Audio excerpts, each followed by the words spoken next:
Ola, boa tarde.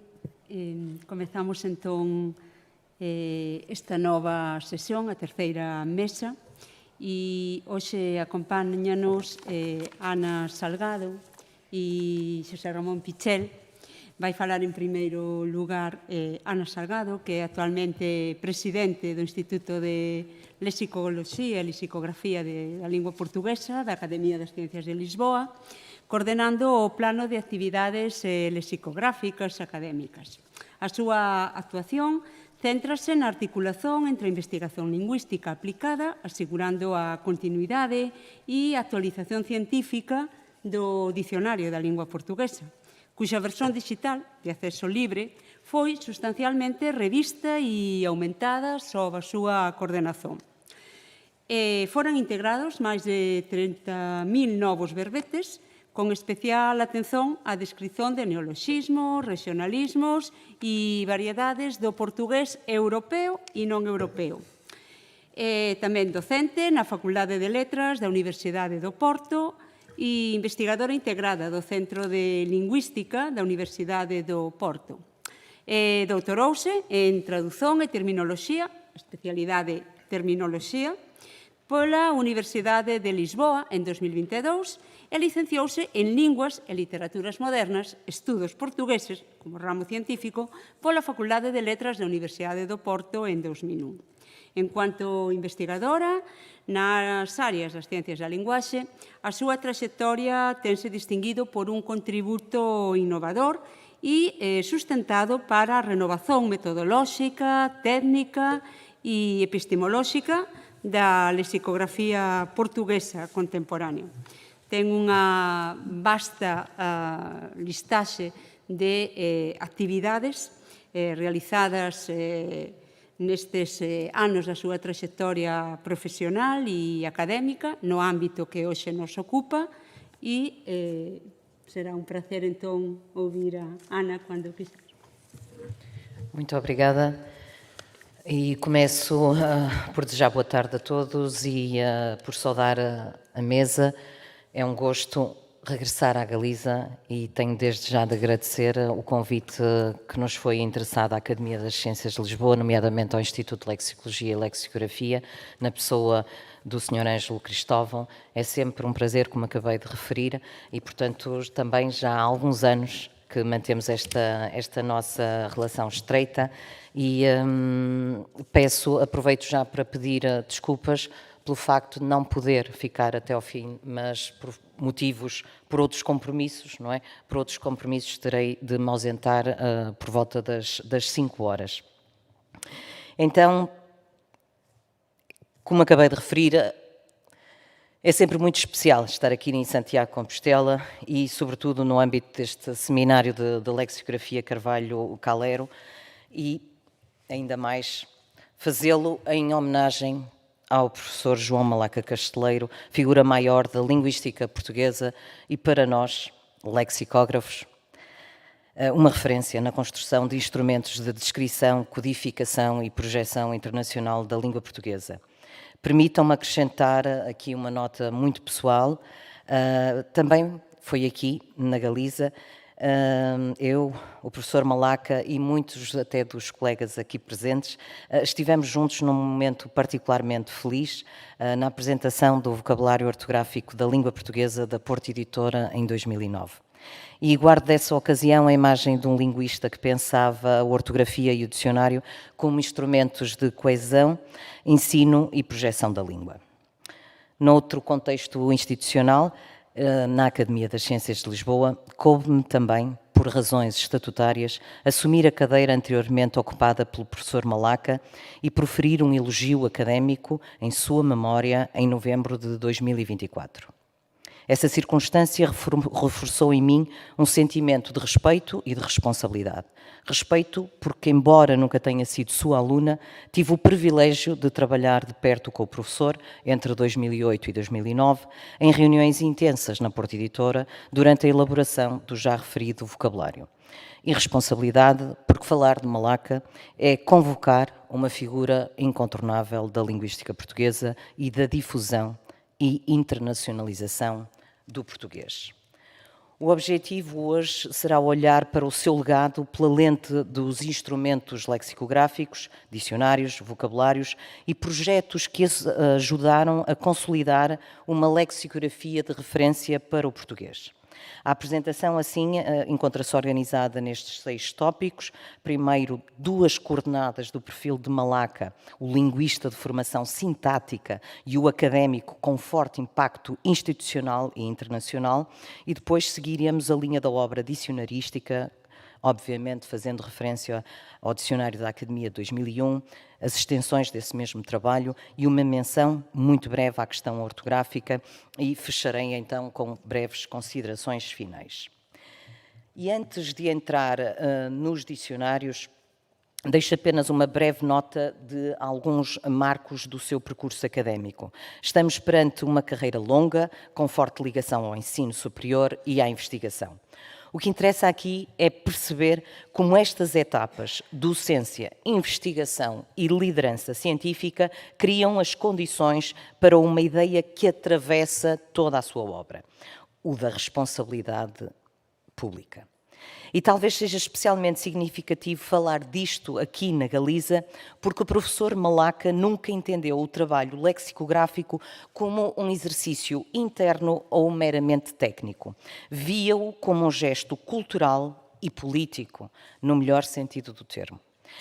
Um gesto de responsabilidade pública perante uma língua comum, com múltiplas geografias e múltiplas histórias. Malaca licenciou-se em 1961 com uma dissertação, e relembro, pelo menos para os mais jovens, que à época, para concluir a licenciatura, após 4 anos de estudos, além dos exames finais, era obrigatória a apresentação de uma dissertação. E a dissertação era foi sobre a expressão da ordem em português, que, na verdade, foi um trabalho pioneiro em sintaxe. A expressão da ordem na língua portuguesa do século XX, estudo sintático-estilístico baseado em autores portugueses e brasileiros. Inédita, na verdade, até 2014, quando foi publicada, então, pela editora brasileira Lexicon, no Rio de Janeiro, aqui tendo-se alterado o título para A Arte de Mandar em Português, estudo sintático-estilístico baseado em autores portugueses e brasileiros. A defesa foi presidida por um júri composto pelos professores Luís Filipe Lindley Sintra, que foi seu orientador, Jacinto Prado Coelho e Maria de Lourdes Belchior Pontes. Foi, na verdade, o primeiro trabalho defendido numa universidade portuguesa dedicado à sintaxe da língua portuguesa, analisando, então, os atos de fala diretivos na expressão da ordem em autores portugueses e brasileiros, como o próprio título referencia. E isto é importante porque, digamos que o malaca lexicógrafo nunca abandona o malaca sintaxista. Olha para o léxico com estrutura, regularidade e método, e quando mais tarde, então, passa a fazer dicionários, sobretudo, é patente, é muito evidente, então, que são obras que cruzam esta a noção de léxico e de gramática. Com uma bolsa da Fundação Carlos Gulbenkian para um estágio de 2 anos nas universidades de Paris 7 e Paris 8 e com financiamento do Instituto Nacional de Investigação Científica, durante 5 anos, Malaca Casteleiro doutorou-se em Linguística Portuguesa na Faculdade de Letras da Universidade de Lisboa, em 1979, com uma tese dedicada à sintaxe. A tese, intitulada Sintaxe Transformacional do Adjetivo, Regência das Construções Completivas, continua a ser, até hoje, uma obra de referência essencial para os estudos nesta área. O trabalho, orientado pelos professores Lindley Sintra e Maurice Gross, foi publicado em Lisboa em 1981 pelo Instituto Nacional de Investigação Científica, tendo sido, então, reeditado em 1988 pelo Instituto de Língua e Cultura Portuguesa da Faculdade de Letras da Universidade de Lisboa. Este estudo propõe uma descrição sistemática e, tanto quanto possível, exaustiva, de cerca de 2.000 adjetivos predicativos que admitem construções completivas, analisando as suas propriedades sintáticas e semânticas. E assim, com este enquadramento, passo agora à sua trajetória na academia, onde a lexicografia se afirma como projeto institucional. Ora, ainda muito jovem, Malaca Casteleiro foi convidado por Jacinto do Prado Coelho para colaborar no dicionário da Academia das Ciências de Lisboa. Jacinto Prado Coelho ainda publicou o dicionário de 1976, que infelizmente também ficou pela letra A, mas então Jacinto Prado Coelho era o coordenador à época ou seja, da publicação de um dicionário, que se pretendia um dicionário completo. E então esse primeiro contacto com a lexicografia institucional viria a revelar-se determinante no seu percurso. Mais tarde, por proposta do próprio Prado Coelho, Malaca Casteleiro foi eleito sócio-correspondente da classe de letras da Academia das Ciências de Lisboa, segunda secção Estudos Literários e Linguísticos, em 15 de março de 1979, ocupando a cadeira 26L. E a 27 de novembro de 1997, então, ascendeu a sócio efetivo. Fundou o Instituto de Lexicologia e Lexicografia da Língua Portuguesa e presidiu a esse órgão entre 1991 e 2009, desempenhando um papel decisivo no desenvolvimento da lexicografia na Academia. Malaca defendia que uma instituição não pode desistir do seu compromisso. E foi precisamente isso que fez. Não desistiu deste compromisso lexicográfico. Deu continuidade, com método e perseverança, a uma ambição antiga da casa. Garantir que a Academia das Ciências de Lisboa teria finalmente um dicionário completo da letra A à letra Z. E este ponto é decisivo para o que vem a seguir. A ideia de que uma língua com dimensão internacional precisa de instrumentos de referência sólidos e de que a sua construção exige continuidade institucional. Essa presença na Academia das Ciências de Lisboa traduz-se em contributos e intervenções muito concretas. E há um traço que se repete. Malaca trabalha em rede, entre congressos, comissões e circulação internacional. Como representante da Academia das Ciências de Lisboa, desempenhou um papel ativo nos trabalhos de unificação da norma ortográfica da língua portuguesa, tema abordado hoje pela manhã pelo meu colega Rolf Kemmler, e aí se cruzam dois eixos constantes do seu percurso, a tradição lexicográfica e a política de língua. Entre os seus títulos mais representativos, destaco em publicações da Academia um estudo magnífico sobre o primeiro dicionário da Academia, datado de 1793, um trabalho simultaneamente histórico, mas também programático, porque analisa como nasce um projeto lexicográfico nacional e o que ele significa para a construção de uma norma e, naturalmente, a reflexão continuada sobre ortografia e unificação. João Malaca Casteleiro integra uma geração de linguistas para quem uma língua com projeção internacional exige instrumentos de referência sólidos e estáveis, como acabei de referir. Dicionários gerais, vocabulários ortográficos e recursos para o ensino do português como língua estrangeira.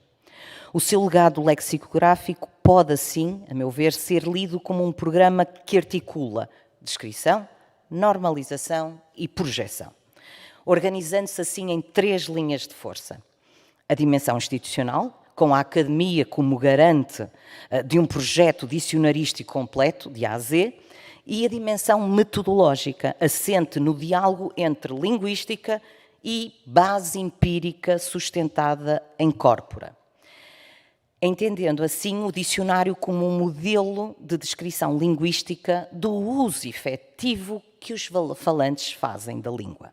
E, por último, a dimensão da projeção ligada à circulação internacional da língua, onde a ortografia assegura estabilidade e confiança normativa e o ensino funciona como ponte para novos falantes e novos contextos de uso. Três frentes, portanto, que se reforçam mutuamente. Primeiro, os dicionários gerais como núcleo do projeto académico e instrumento de referência.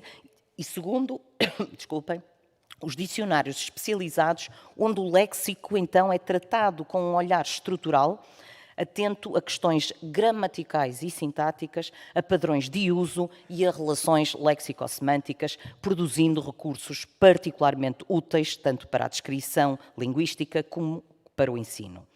e depois então esta dimensão da norma e da projeção que passa então pela política de língua e pela difusão do português como língua estrangeira, língua segunda.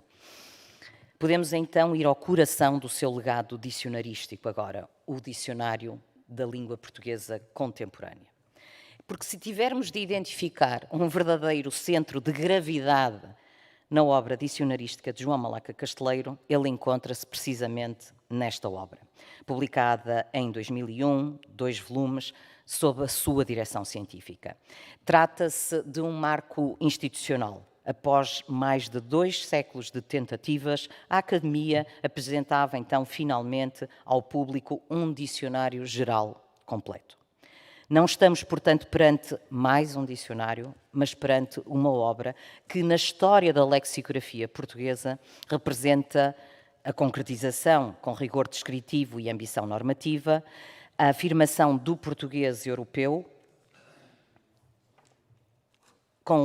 peço desculpa, agora perdi-me, a concretização institucional de um projeto longamente adiado, peço desculpa, a afirmação do português europeu com rigor descritivo e ambição normativa, era assim que eu devia ter dito, e de modo particularmente relevante, uma articulação consistente entre lexicografia e linguística de corpos, num momento em que essa aproximação, hoje muito evidente para todos nós que trabalhamos nas áreas das ciências da linguagem, à data não o era. Portanto, era de facto um trabalho inovador.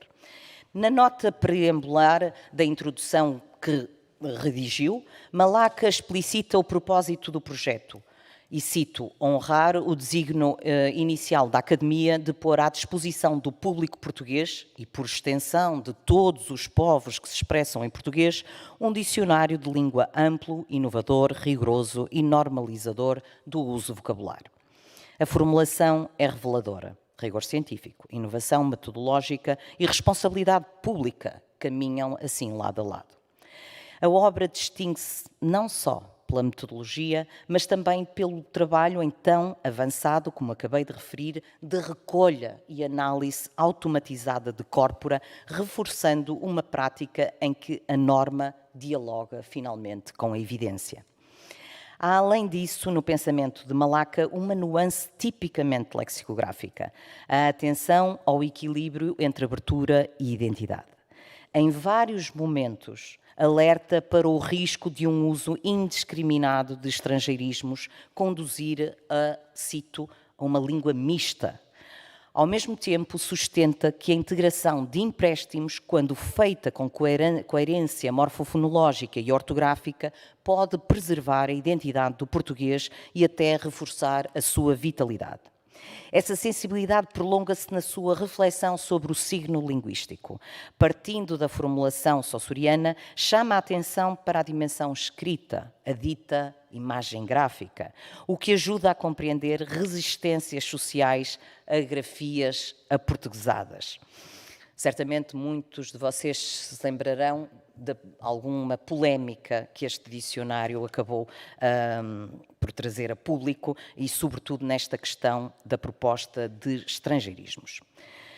Por fim, vale a pena acrescentar um dado que dá a medida do empreendimento. O dicionário reúne 69.426 verbetes e 167.556 sentidos, com informação etimológica, transcrição fonética, o que também é uma novidade à época, e abonações, exemplos de uso, os ditos exemplos extraídos de várias obras literárias, e também aqui deixo este destaque não só de obras literárias, mas também de muitos periódicos.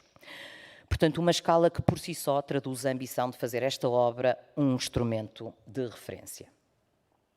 E a preocupação com instrumentos de referência não se esgota, porém, no dicionário académico. Manifesta-se também noutro projeto de grande alcance, a adaptação portuguesa do Dicionário AICE da língua portuguesa, publicada pelo Círculo Leitores entre 2002 e 2003, em vários volumes, e mais tarde pela Temas e Debates, em 2005, também sob a sua direção científica.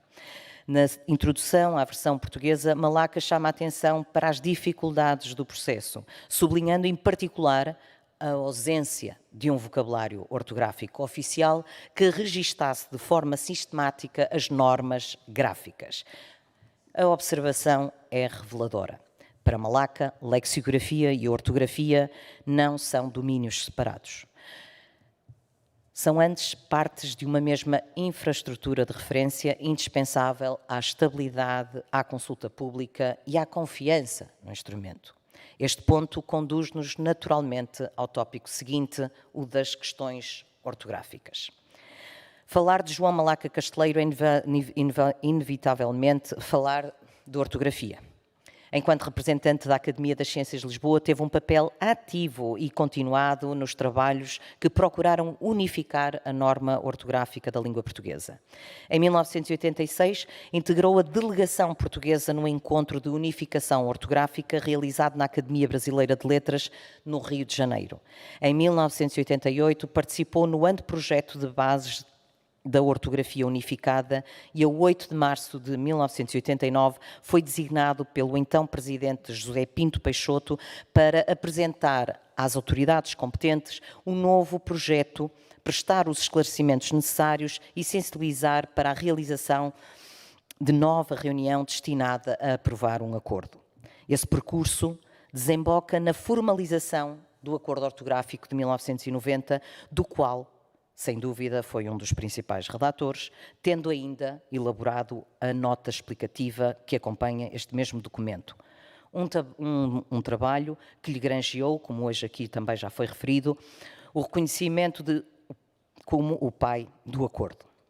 Mais tarde, em 2005, quando o Instituto Camões solicitou pareceres a várias instituições sobre o segundo protocolo modificativo, Malaca emitiu, em 2004, em nome da Academia, parecer favorável à aplicação do acordo.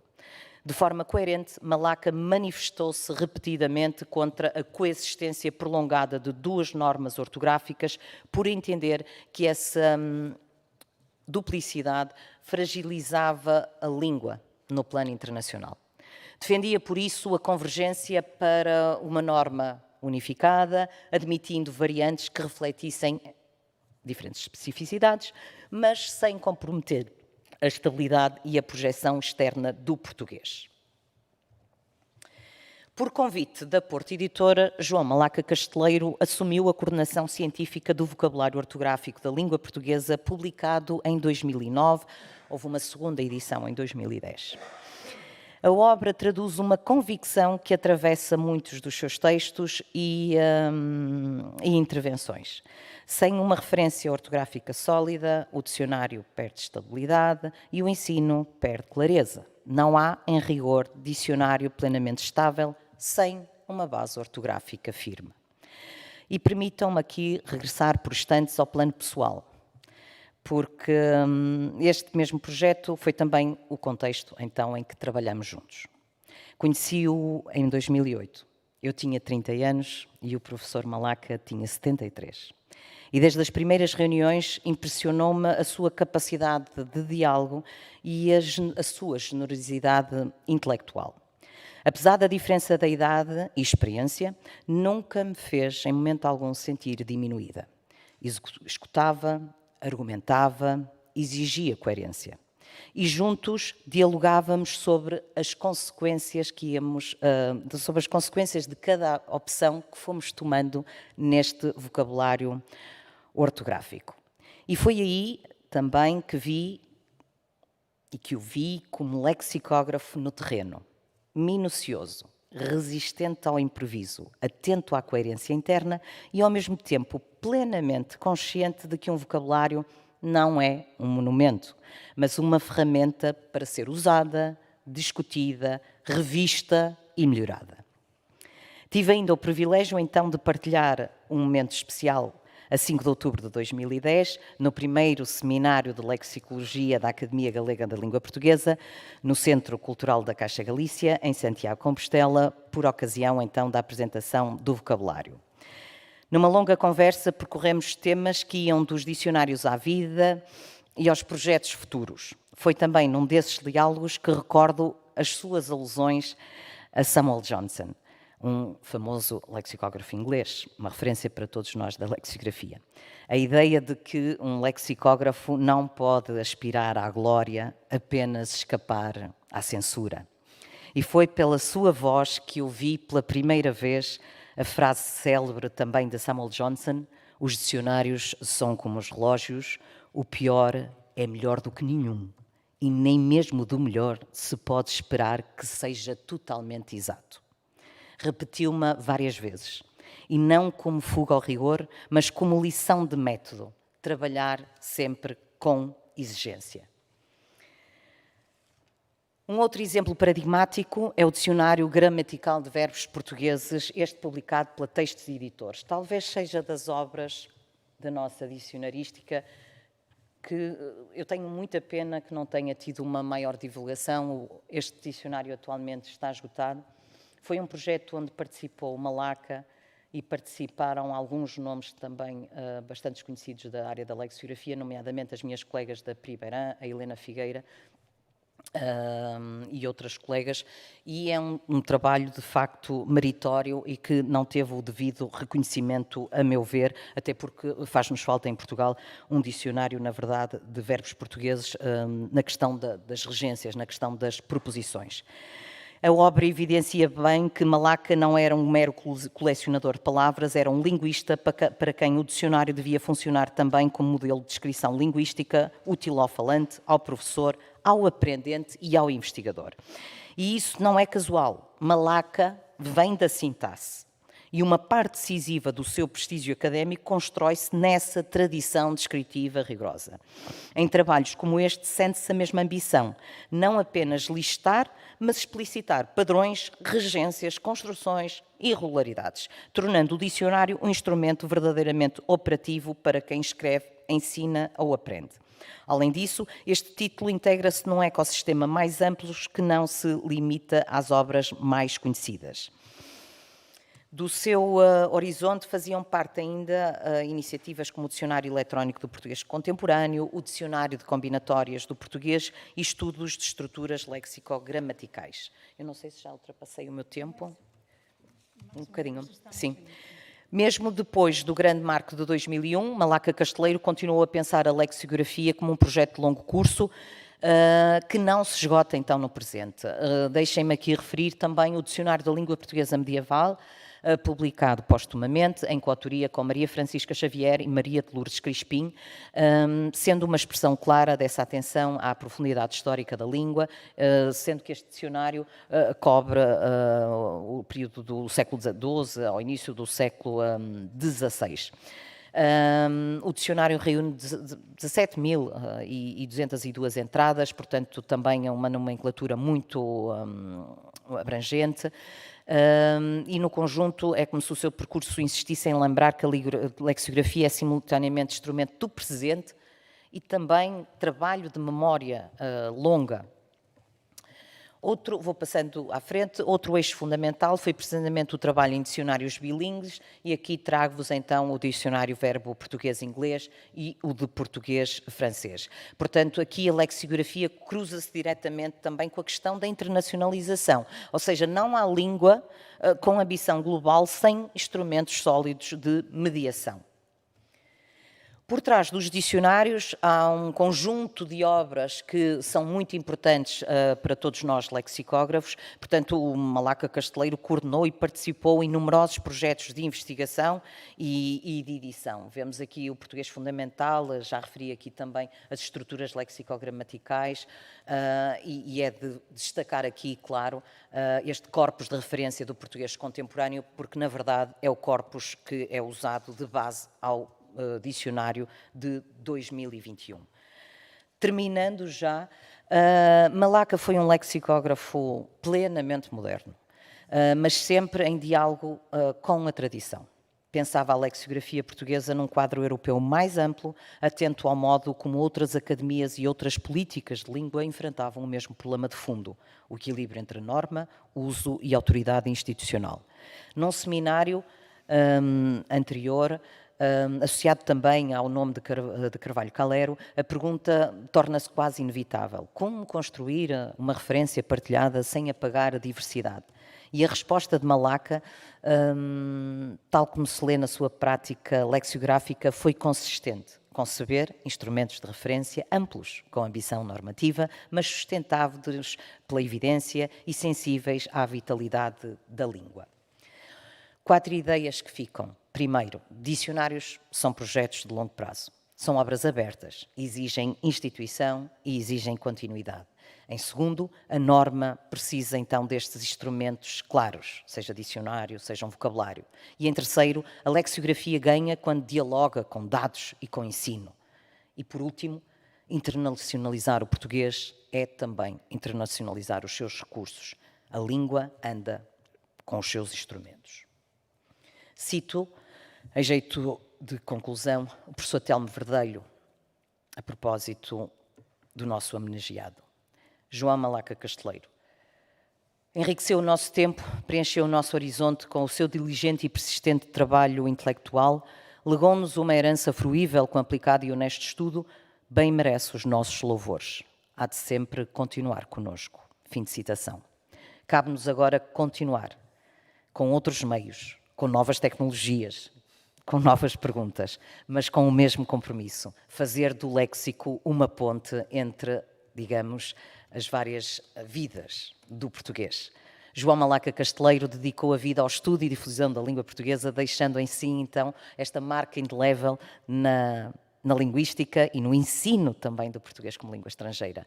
E partilhávamos esta mesma paixão pelo léxico, pelos dicionários, pela língua em si, bem como a convicção de que os linguistas devem ser ouvidos, prevalecendo o saber científico. Costumava dizer, Ana, e cito, quem nada faz, nunca é criticado. E uma máxima de tenacidade, talvez beirã, como li por aí, que trago comigo todos os dias. Muito obrigada.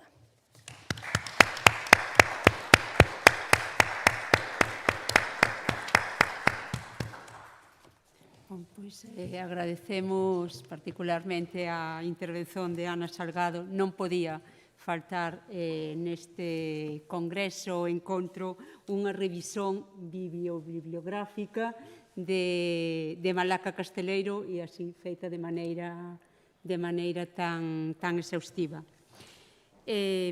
Pasamos agora a falar das novas tecnoloxías ás quais ela facía referencia a través da conferencia de Xosé Ramón Pichel. Tudo comezou no Vigo da miña adolescencia, con un curso de Basic e un Commodore 64 ofrecidos pelos meus pais, Xosé Ramón e María Carmen. Con o seu amor e apoio, aquela semente de curiosidade pola nosa lingua e pola tecnoloxía creceu en min e definiu o meu percurso. Por un lado, resultou nun currículo formal como enxeñeiro informático, doutor e profesor axudante doutor universitario na actualidade.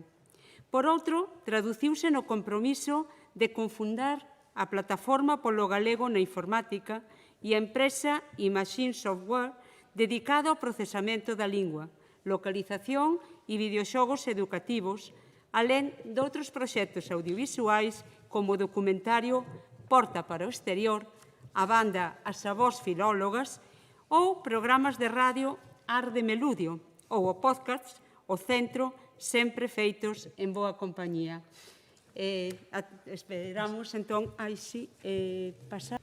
Bon, eu realmente non vou falar das novas tecnoloxías que tampouco son tan novas, mas ben xa están connosco xa hai tempo. Tiñamos que mudarlle o nome, porque xa fan parte da nosa vida. Entón, eu o que vou falar máis é de como as tecnoloxías da linguaxe dan pistas sobre a nosa identidade. E estou a falar da identidade da lingua na Galiza, que é moi importante. Entón, hai un historiador italiano que se chama Luciano Canfora, que escreveu que as simplificacións nen sempre son enriquecedoras, mas poden dar pistas. E iso é precisamente o que vamos ver hoxe. Como as tecnoloxías da lingua dubidan sobre a nosa identidade. Dubidan, dan pistas e colócanos nunha encrucillada cara onde ir. Os que estamos aquí, pois temos claro por onde hai que ir. Pero estas tecnoloxías que son, en teoría, que non son neutrais, pero non teñen emocións. E iso é interesante. E, por tanto, que con ese espírito propomos unha viaxe por estas evidencias ofrecidas pola lexicografía computacional e por algunhas tecnoloxías da linguaxe, para explorar a relación entre galego, portugués e o castellano. Entón, isto é unha controversia histórica. Quer dizer, a identidade da nosa lingua na Galiza, falamos unha lingua separada, menorizada, ou falamos unha lingua partillada, menorizada? En que é menorizada, témolo claro, evidentemente, socialmente, digo.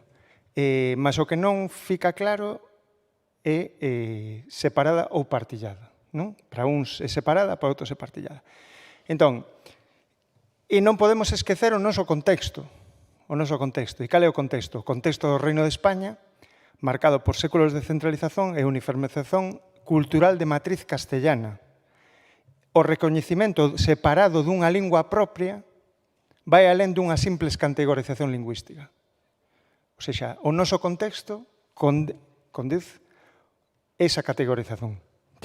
A cuestión, por tanto, non é meramente taxonómica, mas envolve pertenza, proxección identitaria e autonomía cultural face o mainstream español-castellano en particular.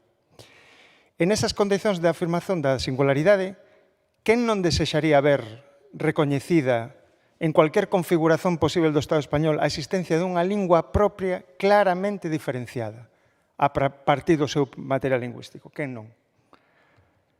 Estamos, por tanto, perante unha cuestión fundamental e incontornável para a lingua na Galiza. Apenas a partir deste encuadramento estrutural é posible formular de modo rigoroso as principais hipóteses que se colocan cuanto á súa soberanía lingüística.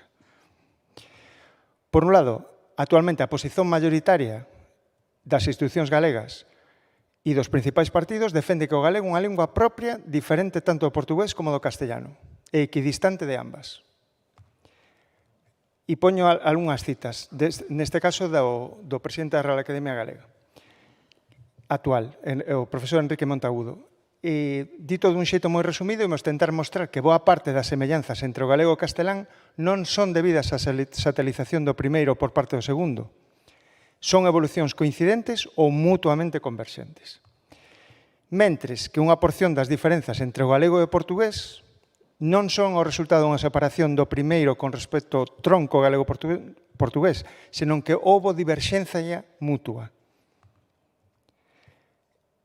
O profesor Enrique Montagudo, como a esmagadora maioría dos lingüistas que defenden esta hipótese, recoñece a orixe común entre galego e portugués, mas defende que seguiron camiños diferenciados. De todo modo, a pesar de ter controversias coa outra pola da hipótese, ten vido a promover unha maior aproximación á lusofonía, sobre todo o portugués do Brasil. Non tanto considera que o galego, o portugués europeo e o portugués do Brasil son linguas próximas, mas envolvidos en procesos de diferenciación progresiva. No caso do galego e o portugués, esa separación para eles xa é clara, e entre o portugués europeo e o portugués do Brasil está en curso. Unha leitura tamén partida por outros lingüistas como o finado Fernando Venancio ou Marcos Baño no Brasil. Vale. Mas, por outro lado, existe unha tradición intelectual galeguista e tamén portuguesa, activa desde o século XVIII, que defende a unidade estrutural do galego-portugués a pesar da separación política. Por exemplo, o lingüista Leite de Vasconcelos, sendo o galego-portugués unha mesma lingua, o filósofo e pedagogo, o primeiro pedagogo de España, Xoán Vicente Viqueira, o galego non sendo unha lingua irmá do portugués, senón unha forma do portugués como andaluz do castellano, tense que escrever pois como portugués. Viver no seu seio e viver no mundo, e viver sendo nós mesmos. Ou o profesor Ernesto Guerra da Cal, que xa coñece toda a xente que está aquí, o verdadeiro meridiano espiritual galego pasa por Lisboa e polo Río de Xaneiro, e cuanto antes recoñezamos esta verdade, antes se abrirán a nosa antiga voz recuperada as posibilidades de coar fora dos restritos confíns comarcais nos quais nos estamos fechando, cegos ás vastas perspectivas que temos diante dos ollos. E, por último, o profesor Ricardo Caballo Calero, que no mesmo ano que o profesor Malaca Casteleiro foi doutor, publicou esta frase, que é bastante, como dicimos, bastante mítica, o galego ou é galego-portugués ou é galego-castellano. Non hai outra alternativa. Depois veremos, desde a tecnoloxía, que din sobre esta frase. Para él, para o profesor Carballo Calero, a equidistancia era inviável. A equidistancia era inviável. Pois o galego pertencía á mesma familia lingüística o portugués e non existía entre ambos unha distancia suficiente para ser en linguas diferentes. Así, cada decisión normativa lexicográfica representaba, segundo Carballo, unha escolla entre garantir o seu futuro ou permitir a súa disolución progresiva no castellano. E a partir deste debate de longo durazón, no cual se entrelazan historia, identidade, política e lingüística, e mesmo lingüística política, que emerxe un novo campo de análise, as fornecidas polas tecnoloxías da linguaxe e pola lingüística computacional, que é o do que vou falar agora. Porque pola primeira vez dispomos de ferramentas que analizan relacións lingüísticas para a nosa lingua a partir de dados empíricos, con enviesamentos, mas sin influencias afectivas. Ben, as tecnoloxías da linguaxe abranxen unha variedade de ferramentas, desde dicionarios electrónicos, córpora, detectores de idioma, correctores ortográficos, correctores gramaticais, até traductores automáticos, ben como modelos da linguaxe ou as aplicacións fundamentadas na inteligencia artificial neuronal, que a día de hoxe é o que todo o mundo coñece. Pola súa capacidade de procesar grandes volumes de texto, identificar padróns estatísticos e prever estruturas lingüísticas, as tecnoloxías da linguaxe posúen instrumentos poderosos para mapear afinidades, diferenzas e zonas de ambigüidade, isto é moi importante, entre linguas próximas. Vamos comezar polos dicionarios electrónicos. Que din os dicionarios electrónicos sobre a nosa identidade? Pois, non fun directamente as palabras, que iso xa daría para unha tese, realmente, a investigación sobre, históricamente, quais son as escollas galegas para o léxico recollido e promovido. Non, vou falar dunha obra desenvolvida sob a dirección do profesor Antón Santamarina no Dicionario de Dicionarios, que é un dicionario histórico que ten todos os verbetes entre dos dicionarios, en total creo que son 15 ou por aí fora, desde o século XVIII até o século XX, e onde se ve históricamente como se van escribindo todos os dicionarios ou como se van definindo as palabras. Vale, isto está nunha páxina web que se chama Orrilga, que é os recursos informáticos da lingua galega, onde é posible observar, a través dos prólogos, as escollas léxicas, morfolóxicas, ortográficas e, por tanto, as relacións identitarias que os autores establecían entre o galego portugués e o castellano. Por un lado, vou colocar 3 prólogos. O prólogo de Marcial Valladares, que era individuo, bueno, isto é o que pon os prólogos, individuo correspondente da Real Academia Española. E vou ler o que escribe no seu prólogo de 1884 e con licenza da autoridade eclesiástica. Isto é importante porque até que punto estaba a autoridade eclesiástica influía nestes dicionarios. Entón, isto está en castellano. Entón, o que di o prólogo de Marcial Valladares é: cuando un buen diccionario gallego-castellano, lejos de perjudicar al idioma de Castilla, haría se difundiese este más y más entre las clases todas de Galicia. Está en la naturaleza de las cosas, es ley de humana condición, siempre perfectible, siempre inclinada a adoptar lo que más impresiona sus sentidos, e indubitable que si cualquier patán del campo viese un diccionario gallego al lado de las voces o palabras de su dialecto, único que conoce y entiende, equivalencias castellanas que la gente instruida usa, procuraría naturalmente irse familiarizando con las segundas y olvidarse de las primeras, tanto que corridos años el habla gallego se habría perfeccionado mucho y más tarde desaparecería, acaso reemplazándola el castellano. Xa non vou ler iso porque non nos dá tempo, pero o interesante é a parte final, no que di que é un problema que non existe un dicionario galego, porque casi o leo inteiro.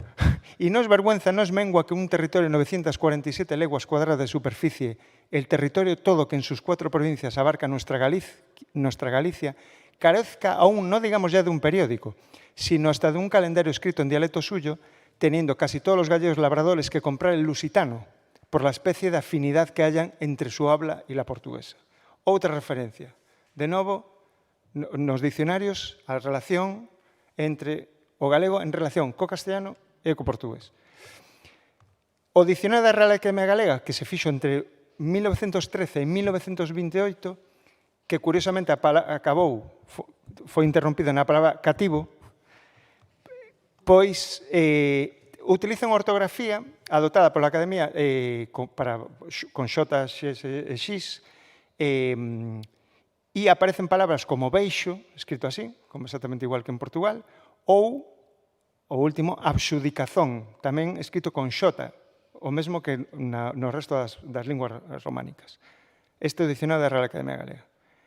E, por último, o prólogo de Leandro Carré Alvarellos, membro da Real Academia Galega e tamén da Sociedade da Lingua Portuguesa de Lisboa. No que di, mas pola parte central da Galiza, parte o grande seitor da beira-mar, onde se mantén aquela pronuncia, dice bla, bla, bla, bla, bla. Vale. No obstante, no dicionario que comezou a publicar a Real Academia Galega, atopamos aclarazón, adulazón, alegazón, animazón, polo que eu así bueno, vou á parte final. Como esta forma, as terminacións en zón, é equivalente da clásica terminación on e máis da aínda usada en Portugal, son, xa dixen devanceiramente que se pronuncia igual sound, sendo case mudo a, coido que debe ser a que usemos no galego se debemos de conservar a pureza do noso idioma. Quer dizer, utilizar o mesmo que se utiliza en Portugal é a pureza do noso idioma.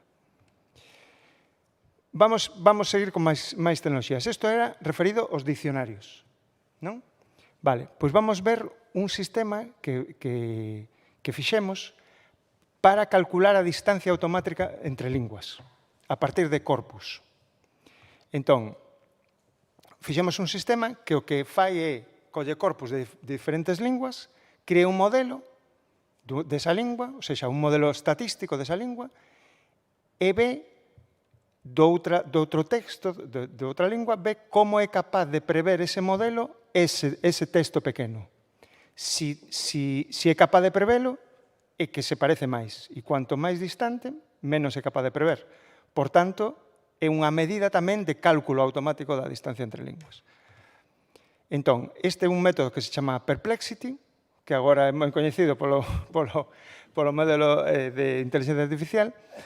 Entón, cuanto menor a perplexidade, mellor o modelo está a prever o texto, por tanto, máis proximidade.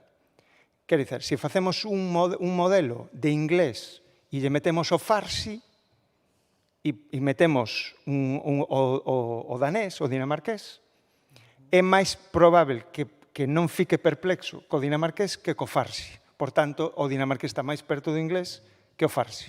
Bueno, a novidade disto é que é automático. Entón, con este sistema automático, pódese ver como as linguas europeas, por exemplo, aquí está a familia románica, das linguas románicas, aquí están as linguas eslavas, entón calcula a proximidade entre ucraniano, eslovaco, checo, croata, esloveno, e así sucesivamente. E depois marca illas, como pode ser o armenio, o grego, o húngaro, o estonio, ou seja, linguas claramente que son unha illas na Europa. A novidade é que de forma automática. Vale. E para que conto isto? Porque isto tamén, a nivel micro, influe na historia da relación entre o galego e o castellano ou entre o galego e o portugués. Entón, isto é a distancia desde a Idade Media até a segunda metade do século XX. Isto significa a distancia entre o galego e o castellano se utilizan a mesma ortografía, perdón, a ortografía original, e esta é se utilizan unha ortografía común, o galego e o castellano. Entón, esta distancia, e se utilizasen a mesma ortografía, achegaríanse máis, son máis próximos, non? Vale. E no caso do galego portugués, aquí, por exemplo, a distancia de 8, e no caso do galego portugués é menor que 6, na Idade Media, distanciase ao máximo na época de Rosalía e vai converxendo canto máis avanzamos para a actualidade. E se utilizasen a mesma ortografía, aínda a proximidade sería máis alta. Vale. Aquí está a relación entre o portugués e o castellano, este é o portugués e o castellano, unha distancia grande na Idade Media, converxen segunda metade do século XIX, volven a distanciarse e volven a converxer un pouco. non? Bon, a cuestión é que a parte interesante disto é que cando o galego utiliza a mesma ortografía que a actual parecese máis ao castellano e cando utiliza máis por cima do portugués é máis por cima do portugués. Esa é a ambivalencia cuántica. Onda partícula. Isto funciona como unha onda partícula. Vale. Entón, a tese do profesor Carballo Calero, que era o de o galego ou é galego-portugués ou é galego-castellano, o que nos dá esta métrica é que a distancia é tan pouca, equivalente ao serbo-croata, tan pouca, que até eu creo que a ver, habería que investigar máis, non? Pero eu creo que a mí me cambiou mesmo a perspectiva desta frase do profesor Carballo Calero, porque é casi como dicer que é imposible unha terceira lingua entre o portugués e o castellano. Ou seja, non é posible, nin querendo. Nin querendo hai esa posibilidade, ou seja, ou vai cara un lado ou vai cara ao outro. Entón, ou seja, o galego vese colocado perante unha escolla identitaria, aliñarse coa súa familia lingüística, a portuguesa, ou coa súa familia política, a castellana. Pasamos aos detectores automáticos de idioma. Voltamos á frase de Doménico Losurdo. As simplificacións dan pistas. Os detectores automáticos de idioma. Os detectores automáticos de idioma, por exemplo, no Twitter, no extinto Twitter, agora non o ten, tiñan un detector automático de idioma, que non sabía o que era iso. Ou seja, cando alguén escribía en galego, isto, por exemplo, era recoñecido como portugués. Isto como galego. E isto como castellano. Ou seja, non hai unha tal ambigüidade e unha tal pouca distancia que non saben.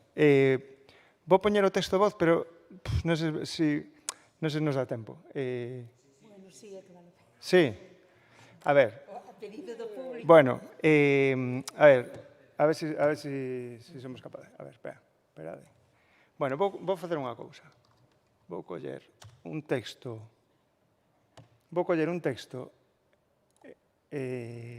do público.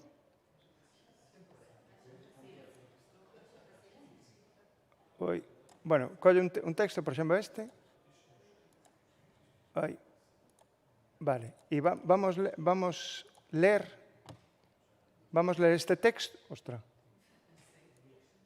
Sí, é verdade que este... Sí. A ver se me deixa, porque sei que fai o mesmo, non? Sí. Vale, a ver, agora, tampouco. Sí. Bueno, pois sí, apago todo isto, xa está. Sí, exacto. Bon, vamos ler este texto en castellano. Haja paciencia, suba persistente prevista para toda a semana país. Bon, parece o telexornal da televisión galega, non é? Pois, vamos ver a ver, Praza, Muntogal. Vamos coller un xornal galego. Pois, por exemplo, esta frase. E vamos ler a portuguesa. Ela foi.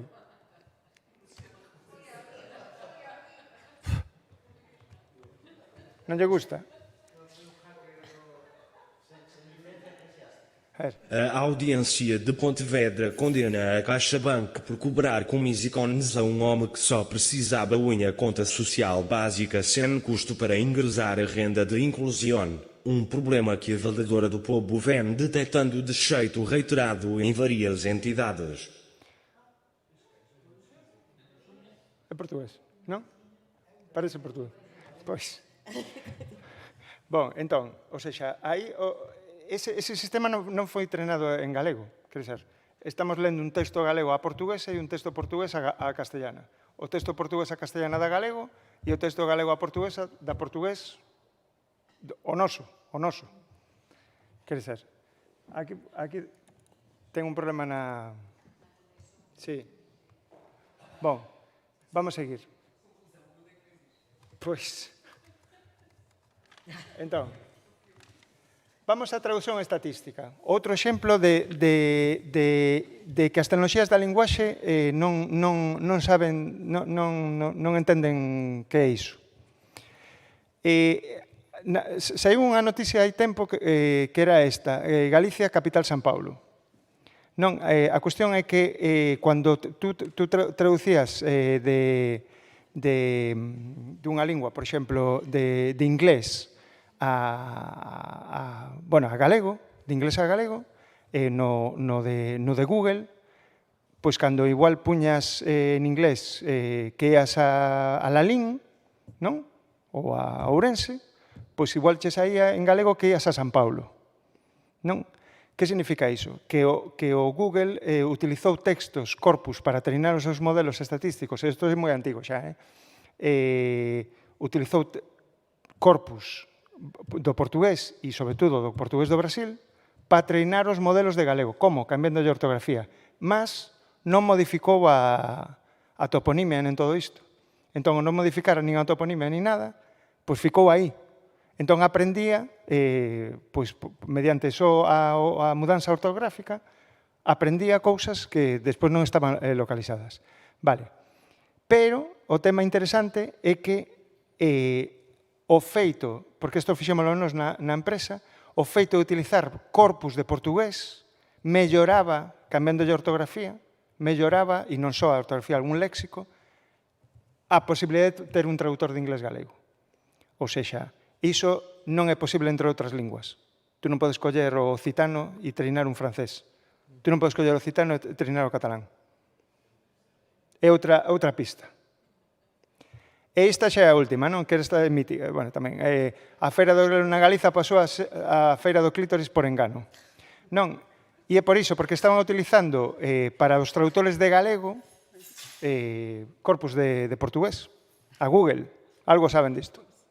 Ben, e por último, creo que esta última, sí, a traducción automática neuronal. Bon, isto xa é dentro do proxecto nos. Tamén fixemos o mesmo. Fixemos unha conversión ortográfica e léxica, unha adaptación, e conseguimos ter uns traductores de inglés galego, por exemplo, un bon traductor, penso eu, digo de galego que aprende a xente na escola, vale? E iso é moi extraño, non? Que a partir de corpus dunha presunta lingua estranxeira consigamos unha boa calidade dos sistemas. Vale. Bon, e entón, xa para finalizar, como un vídeo vale máis que 1000 palabras, vou colocar que aquí os nosos colegas portugueses seguramente non coñecen, obviamente non o van coñecer. A ver, aquí houve, ou seja, cando empezou isto da parte de inteligencia artificial, hai un proxecto que ainda continúa, que se dedicou, no que eu estiven, que se dedicouse a facer a parte oral e a parte textual, non? E houve un vídeo dunha neniña pequena, unha rapariga, que non conseguía falar con Siri en galego, que vamos ver. Ela quer falar co Siri en galego e non é capaz. E foi un vídeo viral, porque non lle entendía. E depois vamos ver outro, a súa contrarréplica, e desver a potencia, máis que nunca, do Carballo Calero a través dos vídeos. Entón, a ver se...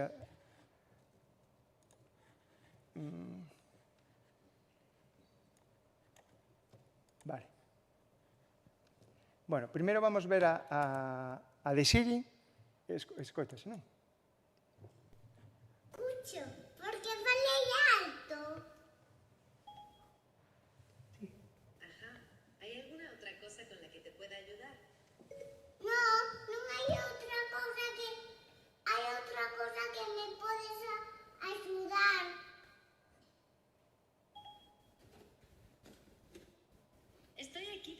anunciarte. Puedes conocer a Siri en apple.com/es. Nai de Siri. Piches. Pois vale, vou a conocer a Siri. Xa conozo a Siri. Vaya, no puedo responderte a eso. ¿Te puedo ayudar en algo más? Sí. Dime. Pois en recoller as cousas. Creo que no te entiendo. Creo que non te entendo. Porque eu falo en galego, sabes, Siri?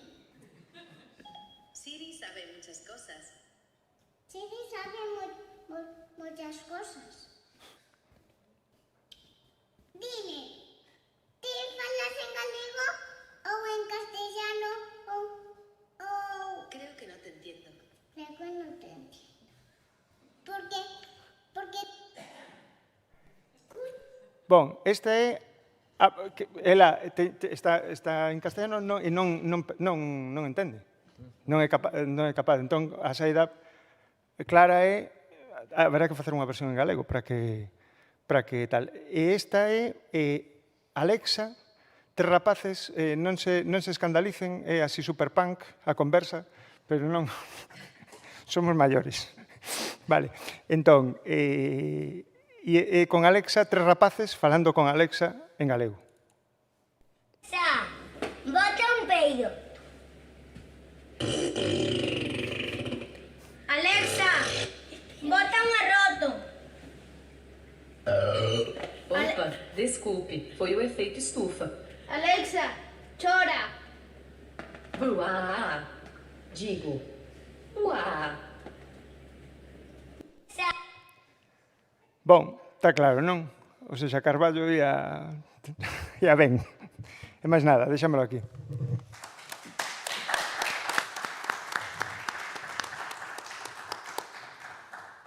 Bon, pois, se antes tivemos unha homenaxe a Malaca Casteleiro, esta foi unha homenaxe a Carballo Calero e unha viaxe rápida e elucidativa por análisis métricas da distancia histórica entre linguas, detectores automáticos de idiomas, traducións automáticas, e non sei se agora temos tempo, non sei se 3 minutos, por exemplo, ou non 3 minutos como moito, para facer algún tipo de pregunta ou comentario despois destas dúas interesantísimas comunicacións.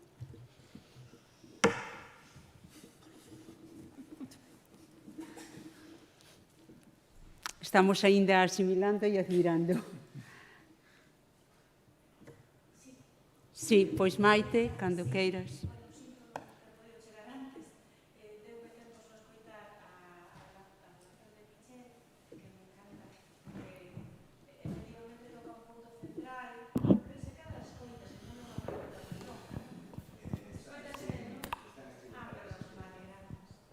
Bueno, moitas grazas tamén por estas conferencias tan interesantes, que agradecemos tamén desde o mestrado de lexicografía EMLEX, no?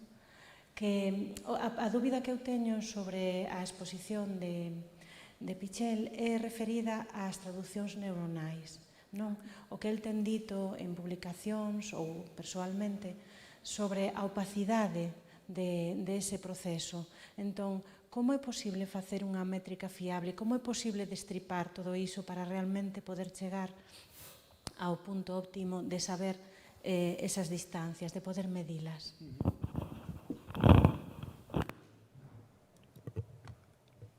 Bon, a métrica non utiliza modelos de IA.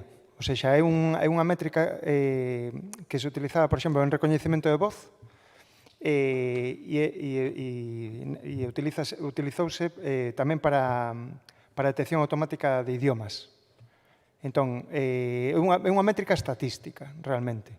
Un modelo estatístico, entón, construe a través das probabilidades dos n-gramas, que chegan até 7 gramas, non?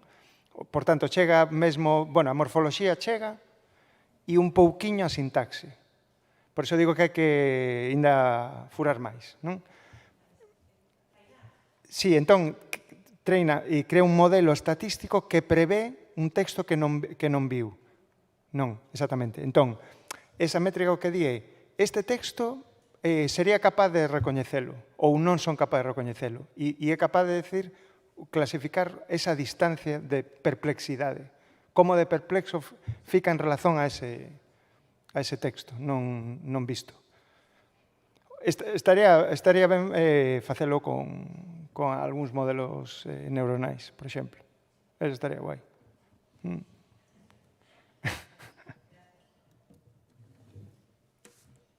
Ben, pois, como alguén quer facer outra... É que ademais os 3 minutos xa pasaron. Pois, entón, damos por finalizada esta mesa e agora asistiramos á seguinte. Obrigada polo vosso participación.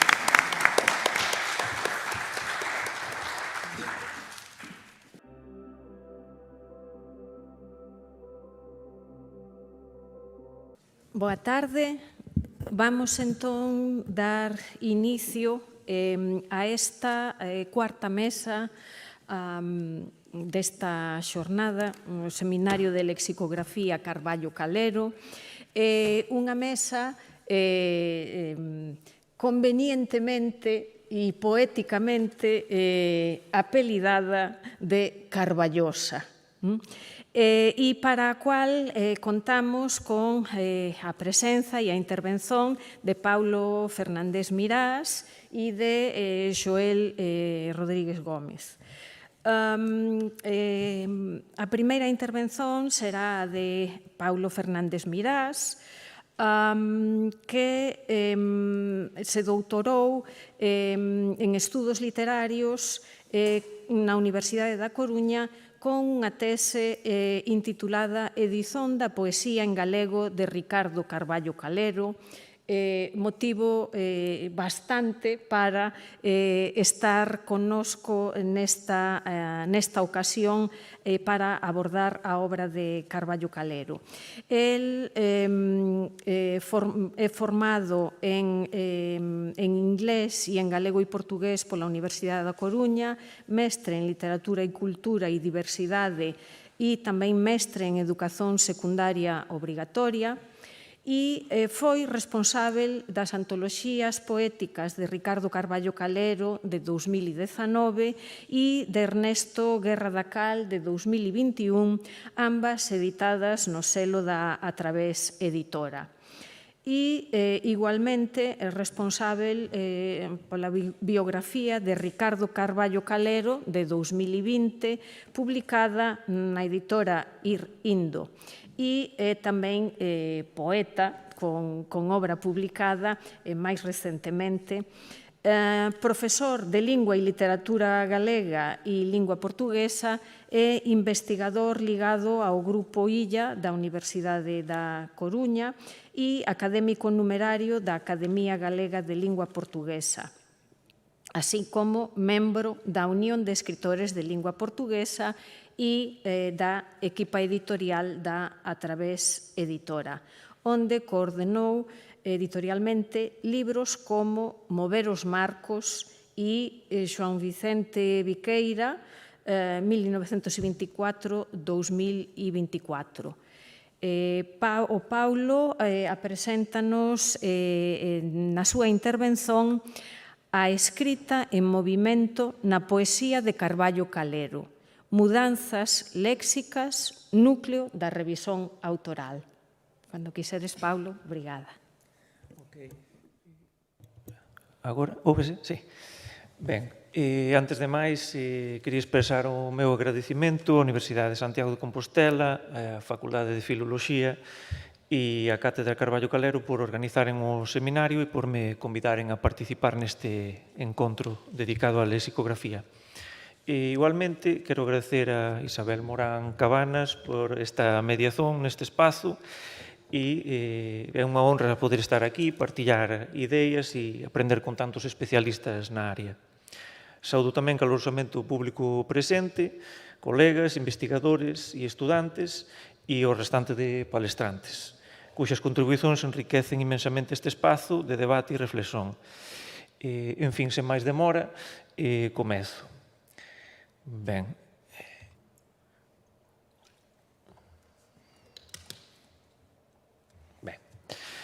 Entón, cando falamos da poesía de Carballo Calero, falamos quase sempre do poeta, do intelectual, do teórico da lingua, do historiador da literatura.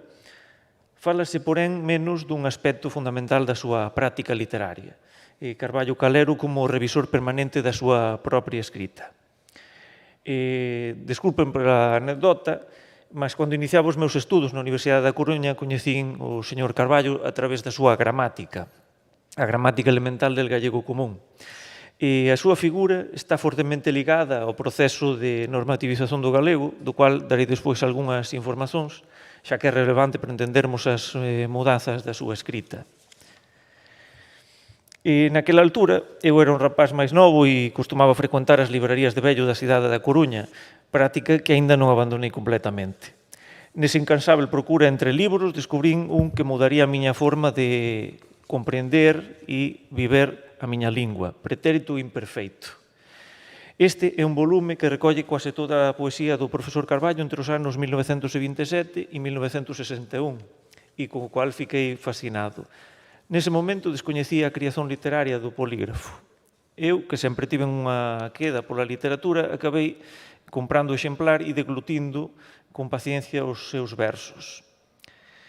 O que comezou como un pasatempo acabou sendo unha obsesión. Comezamos a reunir inicialmente a súa poesía e acabamos adquirindo a súa obra completa, tanto literaria quanto ensaio. Esta doenza derivou na nosa tese de fin de grau, Análise lingüística do poemario Anxo de Terra de Ricardo Carballo Calero, defendido en 2018 e realizado sobre orientación do profesor e doutor Xosé Ramón Freixeiro Mato. A lingua galega a través de Ricardo Carballo Calero, unha unidade didáctica, sometido como traballo de fin de mestrado en 2020 no mestrado de profesorado e dirixido por María del Carmen Ferreira Bo. A poesía de preguerra en galego de Ricardo Carballo Calero, unha aproximación apresentada en 2021 como traballo de fin de mestrado, do mestrado en Literatura, Cultura e Diversidade e sobre orientación da profesora doutora Teresa López e posteriormente publicado no Boletín da Academia Galega da Lingua Portuguesa. Finalmente, a tese de doutoramento edición da poesía en galego de Ricardo Carballo Calero, defendida en 2025 e orientada tamén pola profesora doutora Teresa López. Alén diso, o noso interese na poesía do autor ferrolano deu lugar á publicación da antoloxía de poesía en galego de Carballo Calero en 2019, na Travesa Editora, e a unha biografía, Unha vida pola Galiza e o galego, na editora Irindo en 2020. O traballo que desenvolvemos na tese de doutoramento non se limita a reunir a súa poesía completa. Procura tamén mostrar o labor artesanal do autor, isto é, a forma como corrixe, axusta, substitúe e reescreve os seus textos ao longo do tempo. O aparello crítico non é así un simples instrumento técnico, é un documento da evolución estética, lingüística e ideolóxica do poeta. Obviamente, toda escolla ten unha componente ideolóxica. Nesta palestra gostábamos de presentar, primeiro, unha visión global dos tipos de mudanzas detectadas na poesía carballana e depois centrarnos especificamente nas alteracións de carácter léxico, que son particularmente reveladoras da súa consciencia lingüística.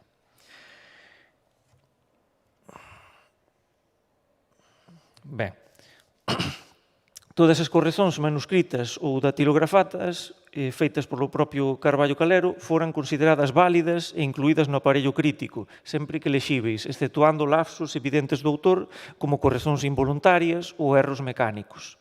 As variantes textuais organízanse sistemáticamente na sección 2 do aparello editorial, onde se recollen alteracións ortográficas, lexicais, sintácticas e de puntuación, reproducíndose o verso completo sempre que o número de variantes o exixir. Un aspecto esencial do criterio editorial foi non aplicar regularizacións retroactivas, mantiveranse os criterios normativos do autor en cada fase da súa obra, de modo a respeitar a evolución da súa escrita e da súa vontade lingüística en cada momento histórico. Isto significa que o aparello crítico permite acompañar quase paso a paso o proceso de construción da escrita poética de Carballo Calero. A análise do conxunto das variantes permite distinguir varios tipos de alteracións que se repeten ao longo da obra e que poden ser agrupadas de forma funcional.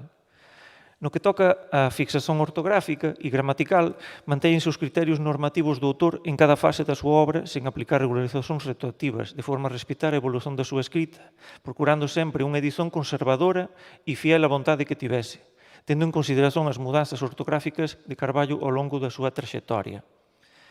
Nunha primeira fase, entre 1931 e 1979, a escrita do autor mantén determinadas pautas. No inicio, adaptarse ás normas desenvolvidas no Seminario de Estudos Galegos, algunhas normas para a unificación do idioma galego, de 1933, mas evoluirá sen que se observen modificacións substanciais derivadas da publicación por parte da Real Academia Galega das normas ortográficas e morfolóxicas do idioma galego, en 1971, até a súa última edición da súa gramática, a Gramática Elemental del Gallego Común, en 1979. Nesta fase inicial, destácase o uso do H en palabras como irmãos ou irmáns, en poemas como Fúnebre ou Filosofía, que datan de 1927, o uso do hífen nas contrazóns polo, pola, ou en palabras como i alma, con i latino ou y. Alén diso, outras contrazóns son marcadas con apóstrofe, como no caso de coas. A acentuación de palabras acabadas con eu, eus ou é habitual. Por exemplo, adeus, deseo, en poemas como Lieder, tamén de 1927. É frecuente o uso de iste, ou istes, ise, ises, etc. Formas características da provincia de Ourense e non tanto da zona de Ferrol, de onde era Carballo, ou de Lugo, lugar en que morou moitos anos. Outros sí temos fenómenos de alteración da abertura vocálica, como curazón, surrisa, diferencialismos lexicais como silenzo e infanza, en que modifica as formas cío, cía, diviña e entranas, en que altera o NN e a mudanza do grupo culto CT para IT, en palabras como noiturno, só con o intuito de diferenciar, de distanciar o galego e o castellano. As palabras acabadas en Z pasan a acabar en S, como luz, como ten publicado na revista Vida Gallega, 1927. Usa I latino en vez de E, cando a palabra que ven a seguir comeza por vogal, como I estás alí, que aparece no libro Salterio de Fingoi, en 1961. É abundante o fenómeno da supresión de letras no medio de palabras ou síncope, tipo esprito ou espranza.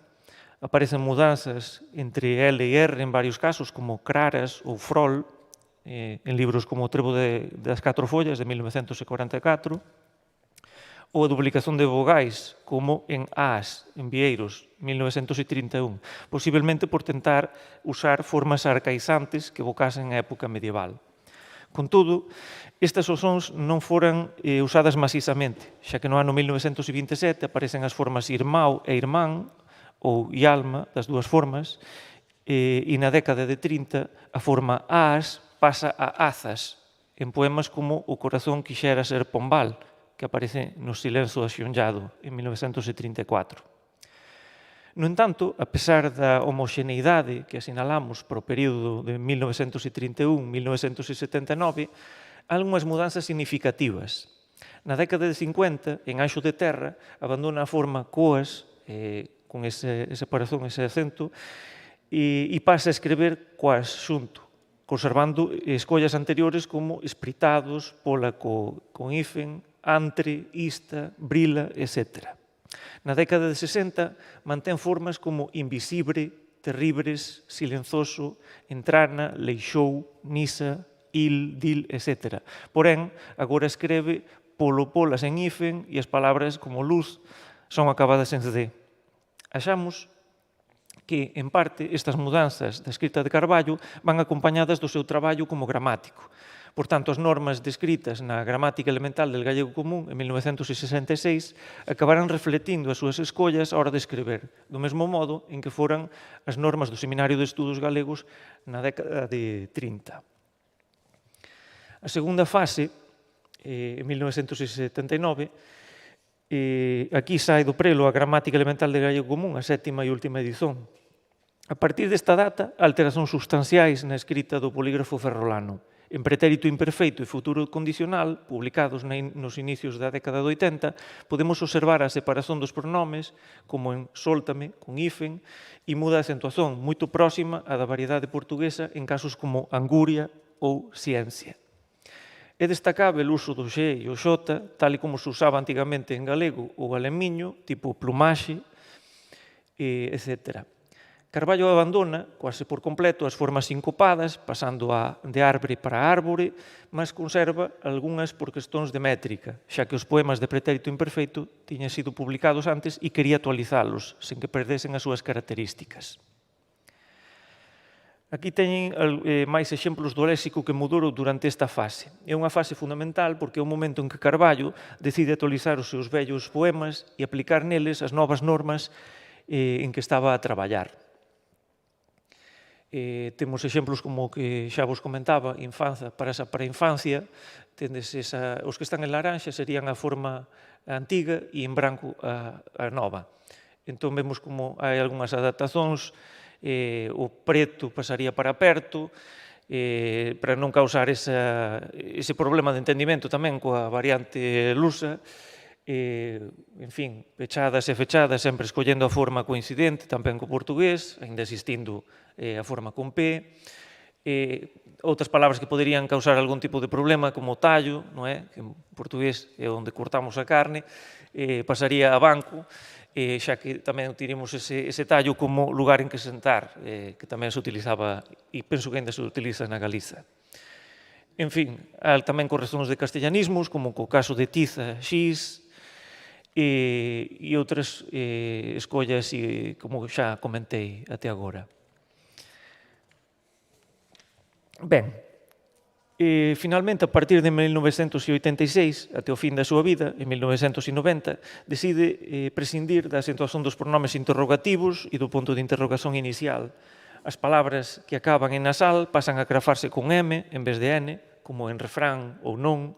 Comeza a usar o C cedilla, como en relación, o Z en casos como facendo e o duplo S, como en progresos.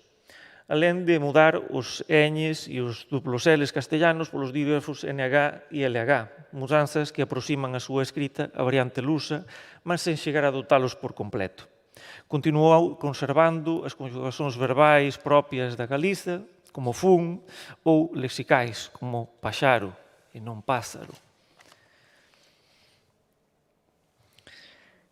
Manteve o uso da contracción co ou de cando, embora exista tamén a forma cuando na Galiza, o artigo unha con H, UMHA, para lembrar que os galegos pronunciamos con a nasal velar esta palabra, diferente do UME portugués moderno, suprime o H no medio de palabras, como na norma portuguesa, como en inhumana, e a pesar de ter usado o grupo culto latino SC con carácter diferencialista nas dúas primeiras décadas da súa produción, depois abandonou o seu uso e acabou finalmente recuperando nesta etapa final en cantigas de amigo e outros poemas, cando comeza a usar verbos como naxer ou florexer, e embora no datiloscrito de reticencias que tive a oportunidade de estudar non apareza ese grupo oculto SC, porque el escreveu, polo que estive a ver no documento inicial, non aparecía o S, aparecía nacer, non naxer.